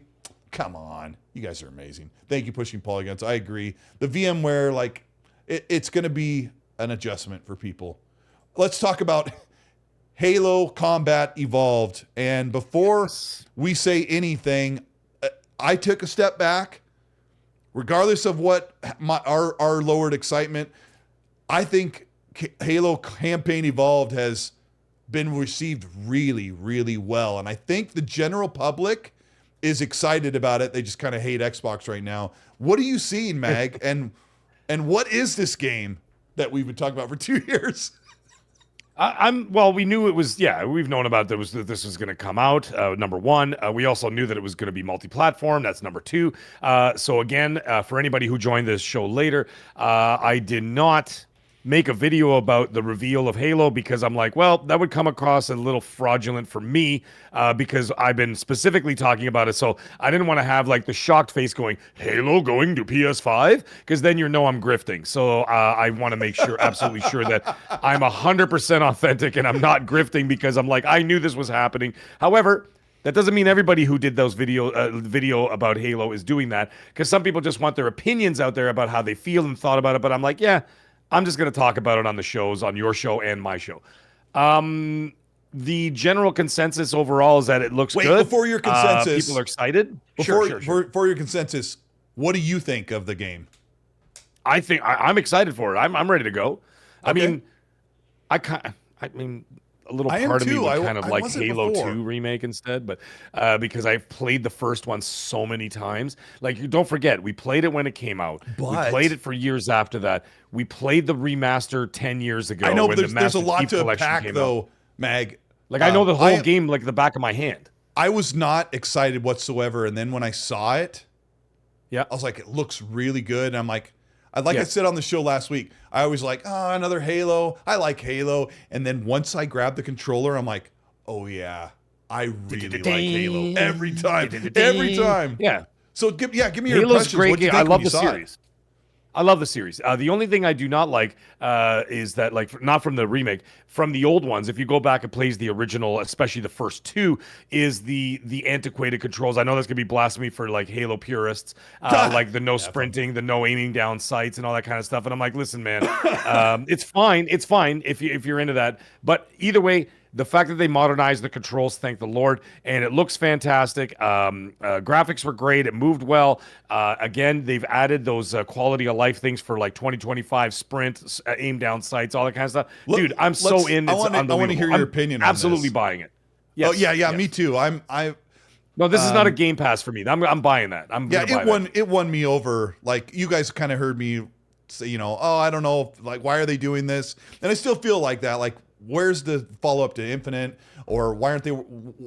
I understand why they're doing this, to get everybody up on Unreal Engine 5. There's a bigger pool of people to work on. We talked about that last week because this was one of the topics of last week's show. And it's going to get Halo Studios united on one thing. Like, we know Combat Evolved, so let's do that. Let's do it the best we can, and we'll take everything we've learned and build the next game. But it's going to take a long time. But it absolutely won me over. Sure. I got to ask you about the sprint thing, because there was big tweets and everyone was jumping on like, yeah, bro, yeah. When he said, why are you putting sprint in the game when you're supposed to slow down and experience walking through these corridors? And what I got to hear your take on this. Some people went wild. And I'm like, guys, first of all, calm down. There's too much outrage from too many people. First of all, there was outrage from people that it was going to PlayStation. That's number one. I'm like, bro, just chill out, man. And then the second one is, you knew it was already happening. It's been going on for years. Everybody's been talking about it. Number two, let the man sprint. Let him run. Wouldn't you run? Or are you just gonna stand there like this? Let me just pull up a name from the chat here. Okay, I'm gonna pull up anybody I can think. Dead Time. Okay, I'm just pulling up the first name I see. Dead Time. If you got a bunch of aliens and those little pistachio-looking guys running around, I always forget what they're called. The little guys that sound like Keebler elves. The grunts. The grunts. Oh, the demon is here. Yeah, the little grunts. Yeah. And so, like, if these things are all coming at you, I want to see Dead Time just go, all right, I'm just going to walk this off. And he's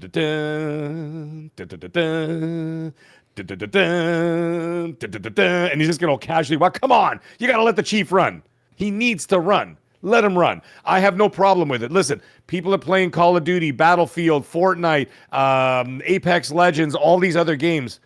Whatever, right? There's sprinting in every single one of those games. Let the chief run. I'm totally good with it. I don't understand why this guy was getting so much validation. Like, you're missing the point. Stop telling him you can toggle it. First of all, there is a toggle, so you can turn it off in the settings so you don't have to have it. And then there's like, it's not fair to say you're in charge of the buttons that you press. That's not a fair criticism. Like, they shouldn't have sprint in there. It changes the design. And I'm like, okay.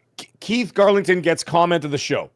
All right, let's hear it. He goes, what's funny is that he runs in the cutscenes. Yes. Okay, where's my buttons? I don't have my soundboard on the show. I'd be pressing every single button on my soundboard right now to get everything else. Yeah, it's. The Chief shouldn't run. He's the outer space Batman. You know what, Grandpa Barbecue Geek, I get it. But I mean, the thing Chief, is, when you were pushing the thumbstick you forward, can in the run to get a original- better position. Yeah, he was. I think it's going to change the gameplay.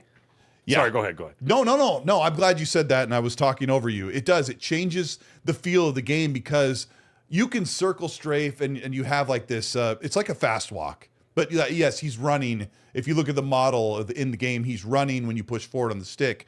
But having a sprint with this, I can't stand Halo purists. They've been holding back this franchise for 20 years. I can't. You can just play the them. originals. Yeah, I remember when Reach came out, I'd played all the Halos. Reach came out and you had a limited jetpack. And I thought, oh my gosh, I wish you could have this. And I equipped it every time I could find one. And then you get a new level and it resets your gear. Holy crap, Halo purists, knock it off. So yes, you can toggle it off. But what is the fascination with gatekeeping how other people play games single player in their own privacy? And I've talked about this so many times. Anyone who plays Halo Campaign Evolved will be playing this game in their own room or their own dorm or their own living room, and they can have sprint. They could sprint through the whole level if they want. And why do you care? It's the same argument that I have about people who get mad that someone wants an easy mode in a Souls game. If there's a guy named Jerry that lives in Lincoln, Nebraska, that wants to play on an easier mode on a Souls game, you'll never know. You'll never know. It doesn't matter. It doesn't matter. Yeah, I'm not even mad. I'm just like, please, just let us have some fun. You're right. There's a good friend of mine, Cerebral Paul. I'm sure you guys know him in the community, and he has cerebral palsy, of course, hence the name. He has always been an advocate. He's actually even had meetings with Microsoft and stuff like that. He's done like shows and everything else about accessibility in gaming and all that kind of stuff because he can't play everything for obvious reasons. He is wheelchair bound, right? And he has some issues with his hands and stuff like that. So, as a result of that, there are accessibility issues that have now come up. You guys have noticed more and more have shown up in games, right? You see like accessibility sections in a game when you get to the menus and stuff. There's of that, awards for it. There's awards for it, right? Yeah. A lot of that has to do with Cerebral Paul and his mission to be able to open the doors of the access to for other gamers to access gaming. And you know what the thing is? Does it affect me at all? No. If there's an accessibility menu that goes on in the menu, or there's a sprint, or there's anything else, or someone wants to play the way they want to play, I'm not playing with that person. I'm playing. Well, I'm not going to say what I was about to say because it was going to get one of those pause moments. I'm playing solo, not with myself. I'm playing solo. With one hand. So as a result of that, I could put the game on and say, I'm going to play it on normal mode or hard mode or do this and that, whatever. Toggle things. Apparently someone mentioned in the chat, whether this is true or not, I'm not sure. Someone said that you may be able to toggle the sprint on and off. If that is the case, how does that even remotely... Okay, well then how does that remotely affect your life? Then you play with no sprint, bro. Well, there were some changes. Let me play how I want to play. Shout out to Hip Hop Gamer in the chat. The legendary Hip Hop Gamer's here. What? Everybody He's say here? hi to him. Yeah, he's up. He's up a couple scrolls right there. Yeah. Oh, there he is. I see him. Yeah, we appreciate you for being here, brother. Forgot what I was gonna say. What was I saying? Mag, you don't have ADD. I have ADD 100%. By the way, shout out to Hip Hop Gamer who does not get, by the way, does not get all the recognition he deserves when he calls stuff out, like sometimes 2 years in advance, 3 years in advance. Trust me, we're starting to understand it now, Hip Hop Gamer, because it's happening to us. But he's the OG of that stuff. When he starts calling stuff out, and then all of a sudden he has to come on and be like, "Hi, you know how you're all talking about this now? Check this tweet out from 2019. Check out this video." Yeah. Yeah. So shout out to Hip Hop Gamer. Go check him out. You all know who he is. So that's shout out to Hip Hop Gamer. There was one part that was called out in this mission where they drove the Warthog up to where you fight the first set of hunters in that level.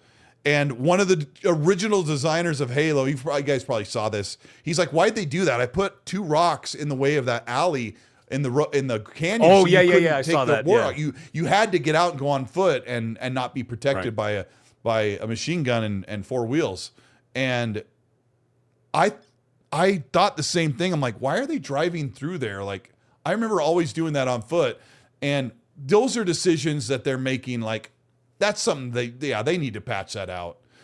If Halo Studios is smart, because there's a little bit of hate on, there's more hate on the sprint and the, you can mantle or clamber or whatever they call that word. You can do that as well. I just want to go back and say what you said, Mag. If you can sprint and run around, circle strafe and sprint, run in, get into cover and do quicker and faster shooting, it makes the game feel more exciting. And why not? And if you want to have the purest thing, just hit the toggle. And dude, it could change the parameters of combat, because now you can have an extra option. So like, instead of just being standing there like a Mama Luke, just standing there getting shot, ding ding ding ding ding, like RoboCop, ding ding ding ding ding, and you're just like, brr, brr, brr, brr, brr, brr, right? At least now you can be like, you know what? Now I could do something different. Why do you think the grapple hook was so good in Halo Infinite? Oh, it's great. The grapple hook changed. We talked about this last week. The grapple hook changed the parameters of combat in the game, because then I could just Batman my ass out of a situation when I see two of those big brute comes in or whatever, and I'm like, and I look around, and all of a sudden I'm like, zip up and get cover or get the high ground. Yeah, get the high ground, shoot down, and it's the same idea. It feels like these we same just people did this losing their show. minds. We did do this show. It feels like we were just yesterday. We were doing the show. But you know what I'm saying? Like, it's just like it gets to that point where you're just like, you know, like, is everybody going to cry about that? Or is everybody going to cry when Kratos couldn't jump? They did cry. God of War 2018. You remember that? Are you ready for this take, Mag? Yeah. I hope they put the grapple shot in Halo Campaign Evolved. I hope they do it. I hope they make all those people cry where I'm like, they won't. I hope they start modding the game for PC where there's like a unicycle he can actually ride while he's riding into battle. Something ridiculous to make everybody really mad. Listen, but when the music comes up, it's gonna be a circus organ. Yeah. Listen, it doesn't really matter. Enjoy the game for what it is. I'm gonna buy the game. I'm not gonna play that on Game Pass. I'm gonna buy it. So it won me over. That for me is going to be like a big buy. Now, listen, I'm going to ask you a question. Yeah. Do you think it's going to be a $70 game? Because I don't. I think it's going to be $40. I'm going to say I wouldn't put it past Microsoft, but it should be a $50 game. $50. Okay, you want to go 50? All right. They'll say, I'll bet you they're saying this is a $40 game, and they're going to say, no, it's $10 more because that's what we do.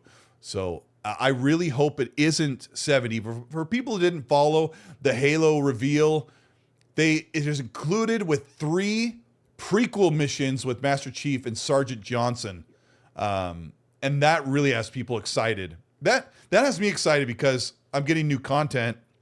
The graphics just they don't look mind-blowing. They just, I hear a lot of this, UE5 slop, looks like UE5 slop. It's the same thing. Look good to me. It looks like a fairly modern Halo. It actually looks nicer than Infinite, obviously, because Infinite had some of its visuals pared back for a semi-open world. But I was not excited about this before, and now Fawn's in the chat, and Fawn's like, he said a million times, Combat Evolved is like one of his favorite things. He cut his teeth in gaming with his friends in the LAN parties like everybody else. I didn't get to do that.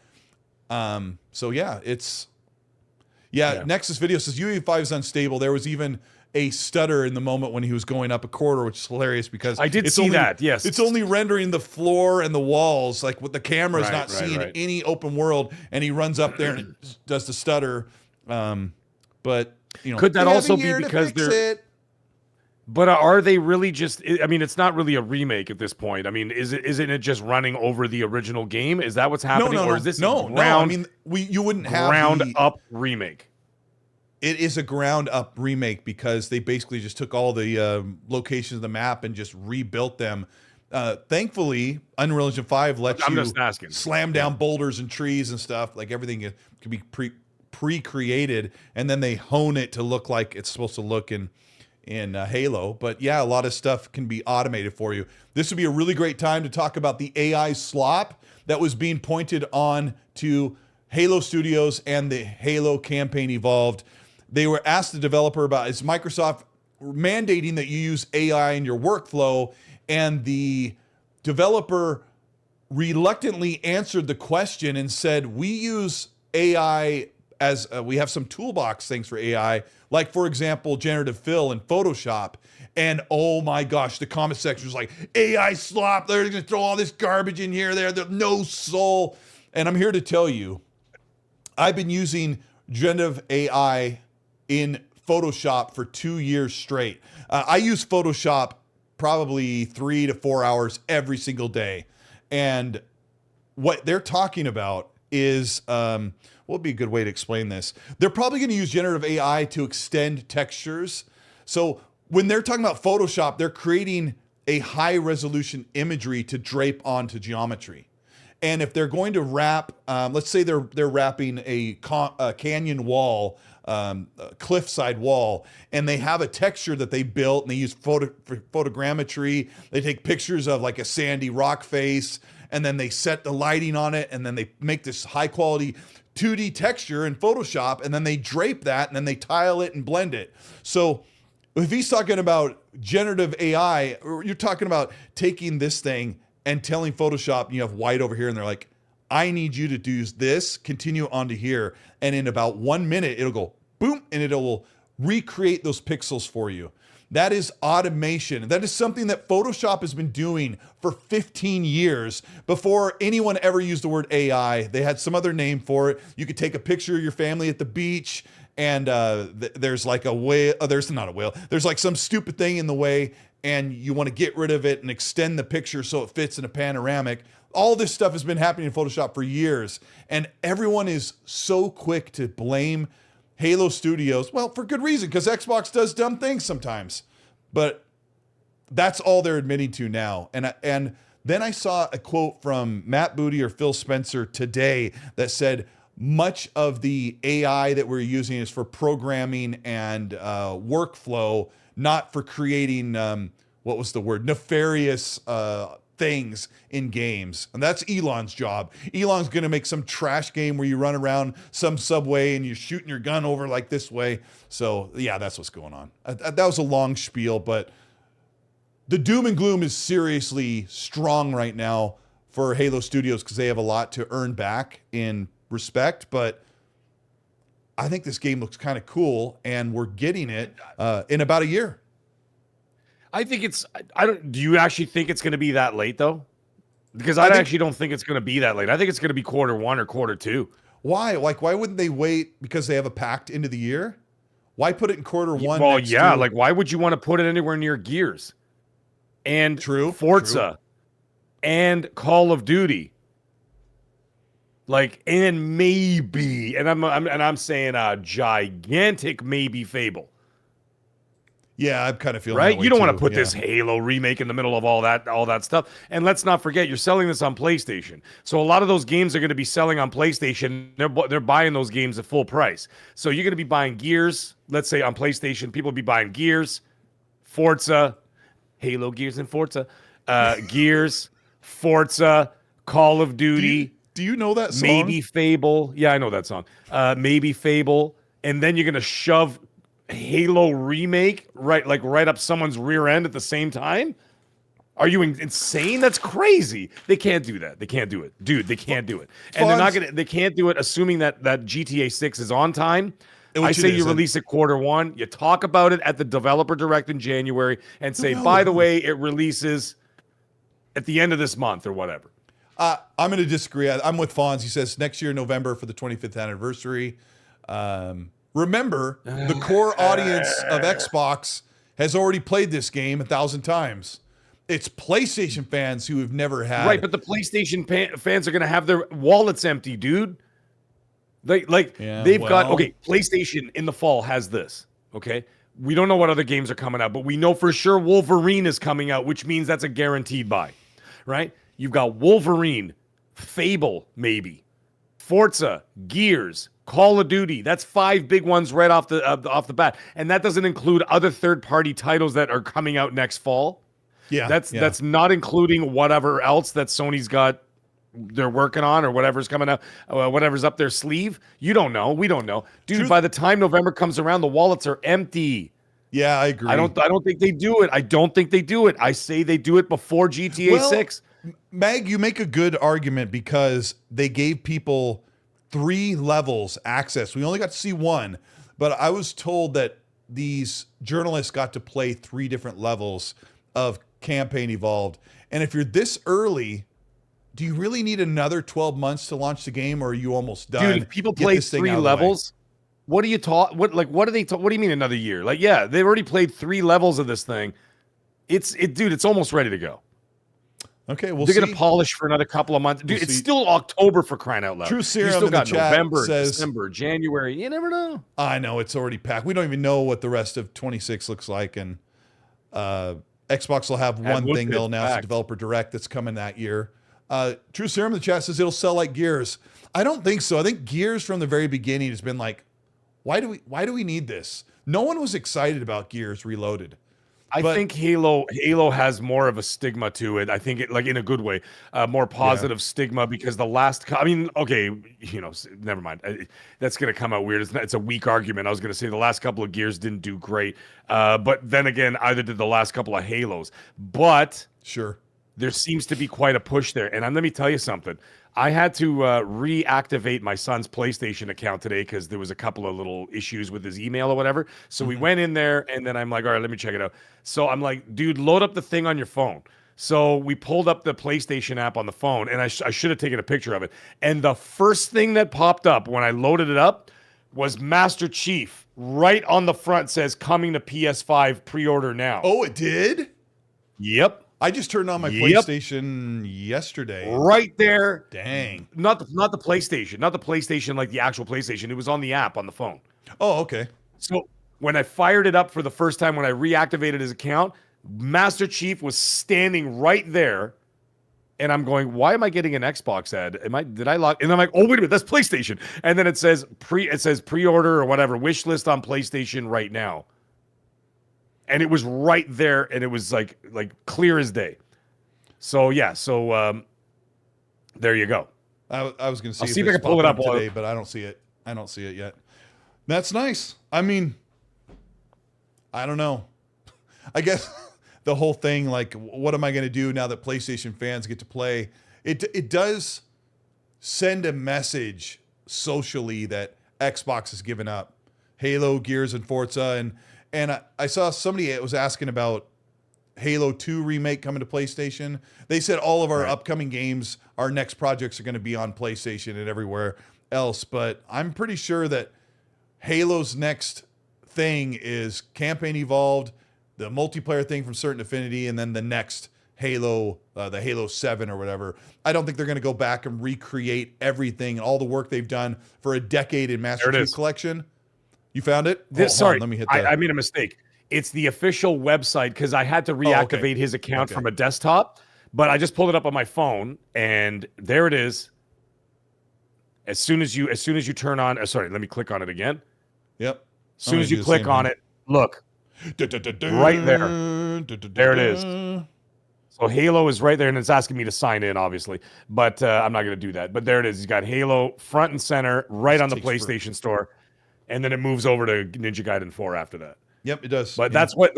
So how funny is that? And now listen, if you've already got it on the front page of the PlayStation Store now, people are going to start pre-ordering it. That's number one. What's number two is this thing is not that far off. You're not putting advertisements on the front page of PlayStation.com for a game that's coming out a year from now. No chance. I'm telling you. I expect. Really? You think so, huh? Why would they do that? They I know they want people to wish list because it's better for them financially, right? It's more prudent for them to get people to wish list. Yeah. Right. And then they understand, and then they have an idea. They can make a projection from there and saying, okay, guys, we had 1.3 million wish lists or whatever, 4 million wish lists. Now we know what to expect or possibly expect. Now we can start talking about releases. right? And then that's when they go back to Microsoft and say, what are your plans? We have X amount of wish lists over here. What are you guys thinking? And then they come to a negotiation, because that is, by the way, that is how it happens. They do communicate with each other. Yeah. And just so you know, PlayStation and Sony and Microsoft also get onto meetings about release cadences for their games. They literally have meetings and saying, what do you guys got coming, and when do you guys want to release it? What's your targets? And then Microsoft says, okay, well, this is what we got, and these are our targets. And Sony says, this is what we got, and these are our targets. And then they meet somewhere in the middle. So don't think that they're not in communication with each other. I would see, especially now, they would be having those conversations more than ever, especially with them partnering to put games on PlayStation. The reality is that Waffle Pies collusion. You're actually not that far off. I know, that's what it sounds like to me. It's like I know. Xbox okay, here's our release cadence. Here's what courtesy. We're doing, and PlayStation's like, that's nice. What do you guys got going? It's just common courtesy. Nothing. It's common courtesy. Nothing. Yeah. Nothing. What are you hiding behind your back there? Nothing. Is that a game? Is that Concord the 2? game over there? That's Concord 2 back there. Yeah. And they just, hey Phil, what's that? And then he runs the other way. I think it's so funny that you and I sat here. Boxed in the name. Yeah. You and I sat here like December of 2023 or whatever it was, or January 24, and we were like, I wonder if. I mean, we're not. Don't get the wrong impression. I'm not saying we are. We have a crystal ball. It's just how it works, right? We were like, I wonder if the financial sense is we can make a ton of money on PlayStation while we sell on Xbox PC and grow Game Pass. And I think that's the reality. I see a lot of people saying Xbox is dead. I'm frustrated with some of the things they're doing and the things that they promised, and they've turned around and done the opposite. I did a lot of looking back at the It's Just 4 Games thing. I was listening to Destin Legary's really great video. He talked about the reveal of Halo on PlayStation. He's like, how do we not see this coming? And then he was talking about Andy Robinson from VGC saying it's a very emotional time right now. And I'm like, no, it's not. It's an emotional time for diehard fanboys. There are definitely diehard fanboys who are out there that are really upset, and this has hurt them. This is my favorite platform. I like PlayStation for a handful of games. I like Xbox and PC for everything. I want to play everything there. And when I played Outer Worlds 2, 60 some hours, I didn't unlock any achievements. So I picked it up. I was on my second playthrough. The day it actually came out in early access, I unlocked one achievement when I completed one of the main quests. And I'm like, that really sucks. I love all that stuff. I love all of my friends, the people who are following me on Xbox Live. Those things matter. And if Xbox lets that slip, if they let that go away and let Microsoft fold it like they did with Groove Music, with the, I'll say the stuff everyone else says, Zune, and all the things that they've shuttered because they're no longer interested in them or they're not making them enough money, it will be absolutely devastating, because the industry without Xbox's incredible game library and their innovation, well, like Gas from Septic Sauce, he says time and time again that it was Fonz, that they have invented and they pushed forward in the space, and they've innovated. They've done things so early that the rest of the world now fully relies on. I don't think they're going away, but man, we as fans, we have quite the road ahead of us. Meg, thank you so much for being here on a Sunday. Best of luck. They might not need it for your team tomorrow for the Blue Jays, but tell everybody what the rest of your plans are. You talked about it earlier on the show, and I'll tell them what's in store for me. And we'll lovely. Get out. Well, it was wild, and it was a great show. Thanks, Colt. Listen, man. Like I said before I say what I'm doing, this is a talk show. This is a talk show, and we sort of air out everything from every angle or whatever else. So people are going to get upset. They're going to get upset. There's nothing I can do about it. Some people are happy. They are happy. They don't like what we have to say. That's also fine, too. That's totally cool. I listen to talk shows all the time on the radio, or whether I'm listening to podcasts. I'm not going to agree with everything, and that's just the way it's going to be. But either way, you know what you should be doing? You should be enjoying yourself and having fun. Don't worry about all this other stuff. It's fun to come here and listen to us talk about it, especially as we have insight into the industry and whatever else, and we talk to people in it, and it's fun to get into the nitty-gritty of it. But once you leave the show, and once you leave the channel, and once you leave the videos, don't take it with you, man. Like, just be like happy to be like, you know what? I love listening to what Colt has to say and what Mag has to say, and either here or on my channel or whatever, and then just take it for what it is. But don't carry it into your life. You know what you should be doing with your life? Enjoy the games you have, where you have them, and where you want to play them, and just have a good old time. Because it's supposed to be a hobby that we love and enjoy. That's all there is to it. There's nothing more beyond that. The name calling, the death threats, the this and then that. That's just crazy and silly. I have, and I know Colt has done the same thing, have blocked as many people as humanly possible in the last couple of years to hopefully avoid a lot of that toxicity. It's ridiculous. Please cry when we block you. Please cry and pretend to laugh. Please do. Yeah. Yeah. And so, like, you know what I mean? So, like, at the same time, Waffle goes like, death threats. Yeah, seriously. Yeah, Waffle Pies, I've gotten death threats. Absolutely. Yes. And like, it's a fact, man. It's a fact. I'm sure Colt has too. Yeah, I put out my Outer Worlds 2 review, and I was reflecting on how much I loved Avowed and Outer Worlds and Obsidian, because I love Grounded to death as well. And I'm like, Obsidian Entertainment is a treasure. Please check out Outer Worlds 2 and Avowed. They're awesome games. Had some screenshots, and I blocked probably 20 people that called me paid shill, called me names, cussed at me, insulted me, and called me the R word and everything, all because that person. And that was just me. That wasn't even the rest of the community. That was just me on a normal day. Yeah, you should see Colt's WhatsApp messages. Holy cow. When we talk about, I know this is hilarious. When we talk about who cares if someone wants to sprint in a game, like seriously, when someone says I like something, and if you don't like it, shut your effing mouth and let people enjoy things. Like seriously, what is your problem? The people that call me names and insult me, it's unbelievable. And it doesn't bother me. I just go, they're gonna make a big deal about it, and I'm gonna block them. They're gonna, oh, I got him so good. It's like, but I know every time they're embarrassed. They get embarrassed because I try to stay fairly decently nice sometimes, and they made me block them. And whatever. Mag, you're awesome. It doesn't matter. I appreciate all that you're doing in the community. You're reaching out and playing games with people. Like today, we awesome. played Battlefield, and I reached out to everybody today, and I said, listen, this is not a YouTube thing. We're not here to make money. I said, just come over and play Battlefield with me. I go Xbox, PlayStation, PC, you're all welcome. Come join in. And you know how many times I've had squads in there where I've had Xbox players, PC players, and PlayStation players all in the same squad. Everybody's talking. We're having a great time. We're like, dude, I'm going after Bravo. And it's like, there's a guy behind the bus. And we're all having a good time playing games together. That's what it all matters at the end of the day. But anyways, I will be streaming tomorrow. What time is it now? 10:30? You know what? To hell with it. I'm streaming tonight. I am streaming tonight. I don't care. And guess what we're going to do? We're going to start Silent Hill F tonight, ladies and gentlemen. That's what we're going to do. We're going to start that tonight. I'll do a couple hours tonight. We'll do some more during the day. And then tomorrow in the afternoon, I'm going to play a little bit of Little Nightmares 3 again with my daughter. She's having a great time. She loves the spotlight of YouTube, by the way. So we did an hour stream today. We had a lot of people come out and check that out. And then there's no Magcast Tuesday, folks.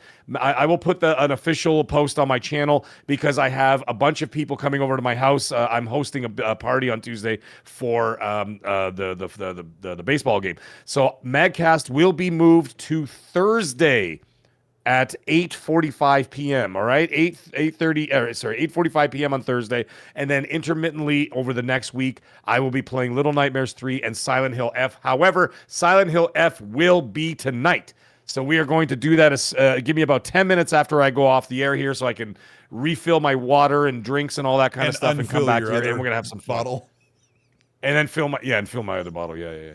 I know, Truth Seer, I'm sorry. He says Tuesdays suck without Madcast. I know, but like I completely forgot. I got all these people coming to my house for a big World Series party, and I'm like, I can't do Madcast with 15 people in the next room, all expecting me to be the host. So we're going to move it to Thursday. But either way, that's the plan for the entire week. Obviously, Halloween night, I will not be doing anything. Halloween day, I will do some streaming during the daytime. And then, of course, Halloween night, I'm having a massive party at my house. There's going to be a whole bunch of people coming over, costumes, everything. Going to be a blast. I'll be taking videos, all that kind of stuff. This is my time to shine. Halloween is the best time of year. Anyways, let's get off the air. I'm going to go reset, and then I'll start a stream a little bit later tonight.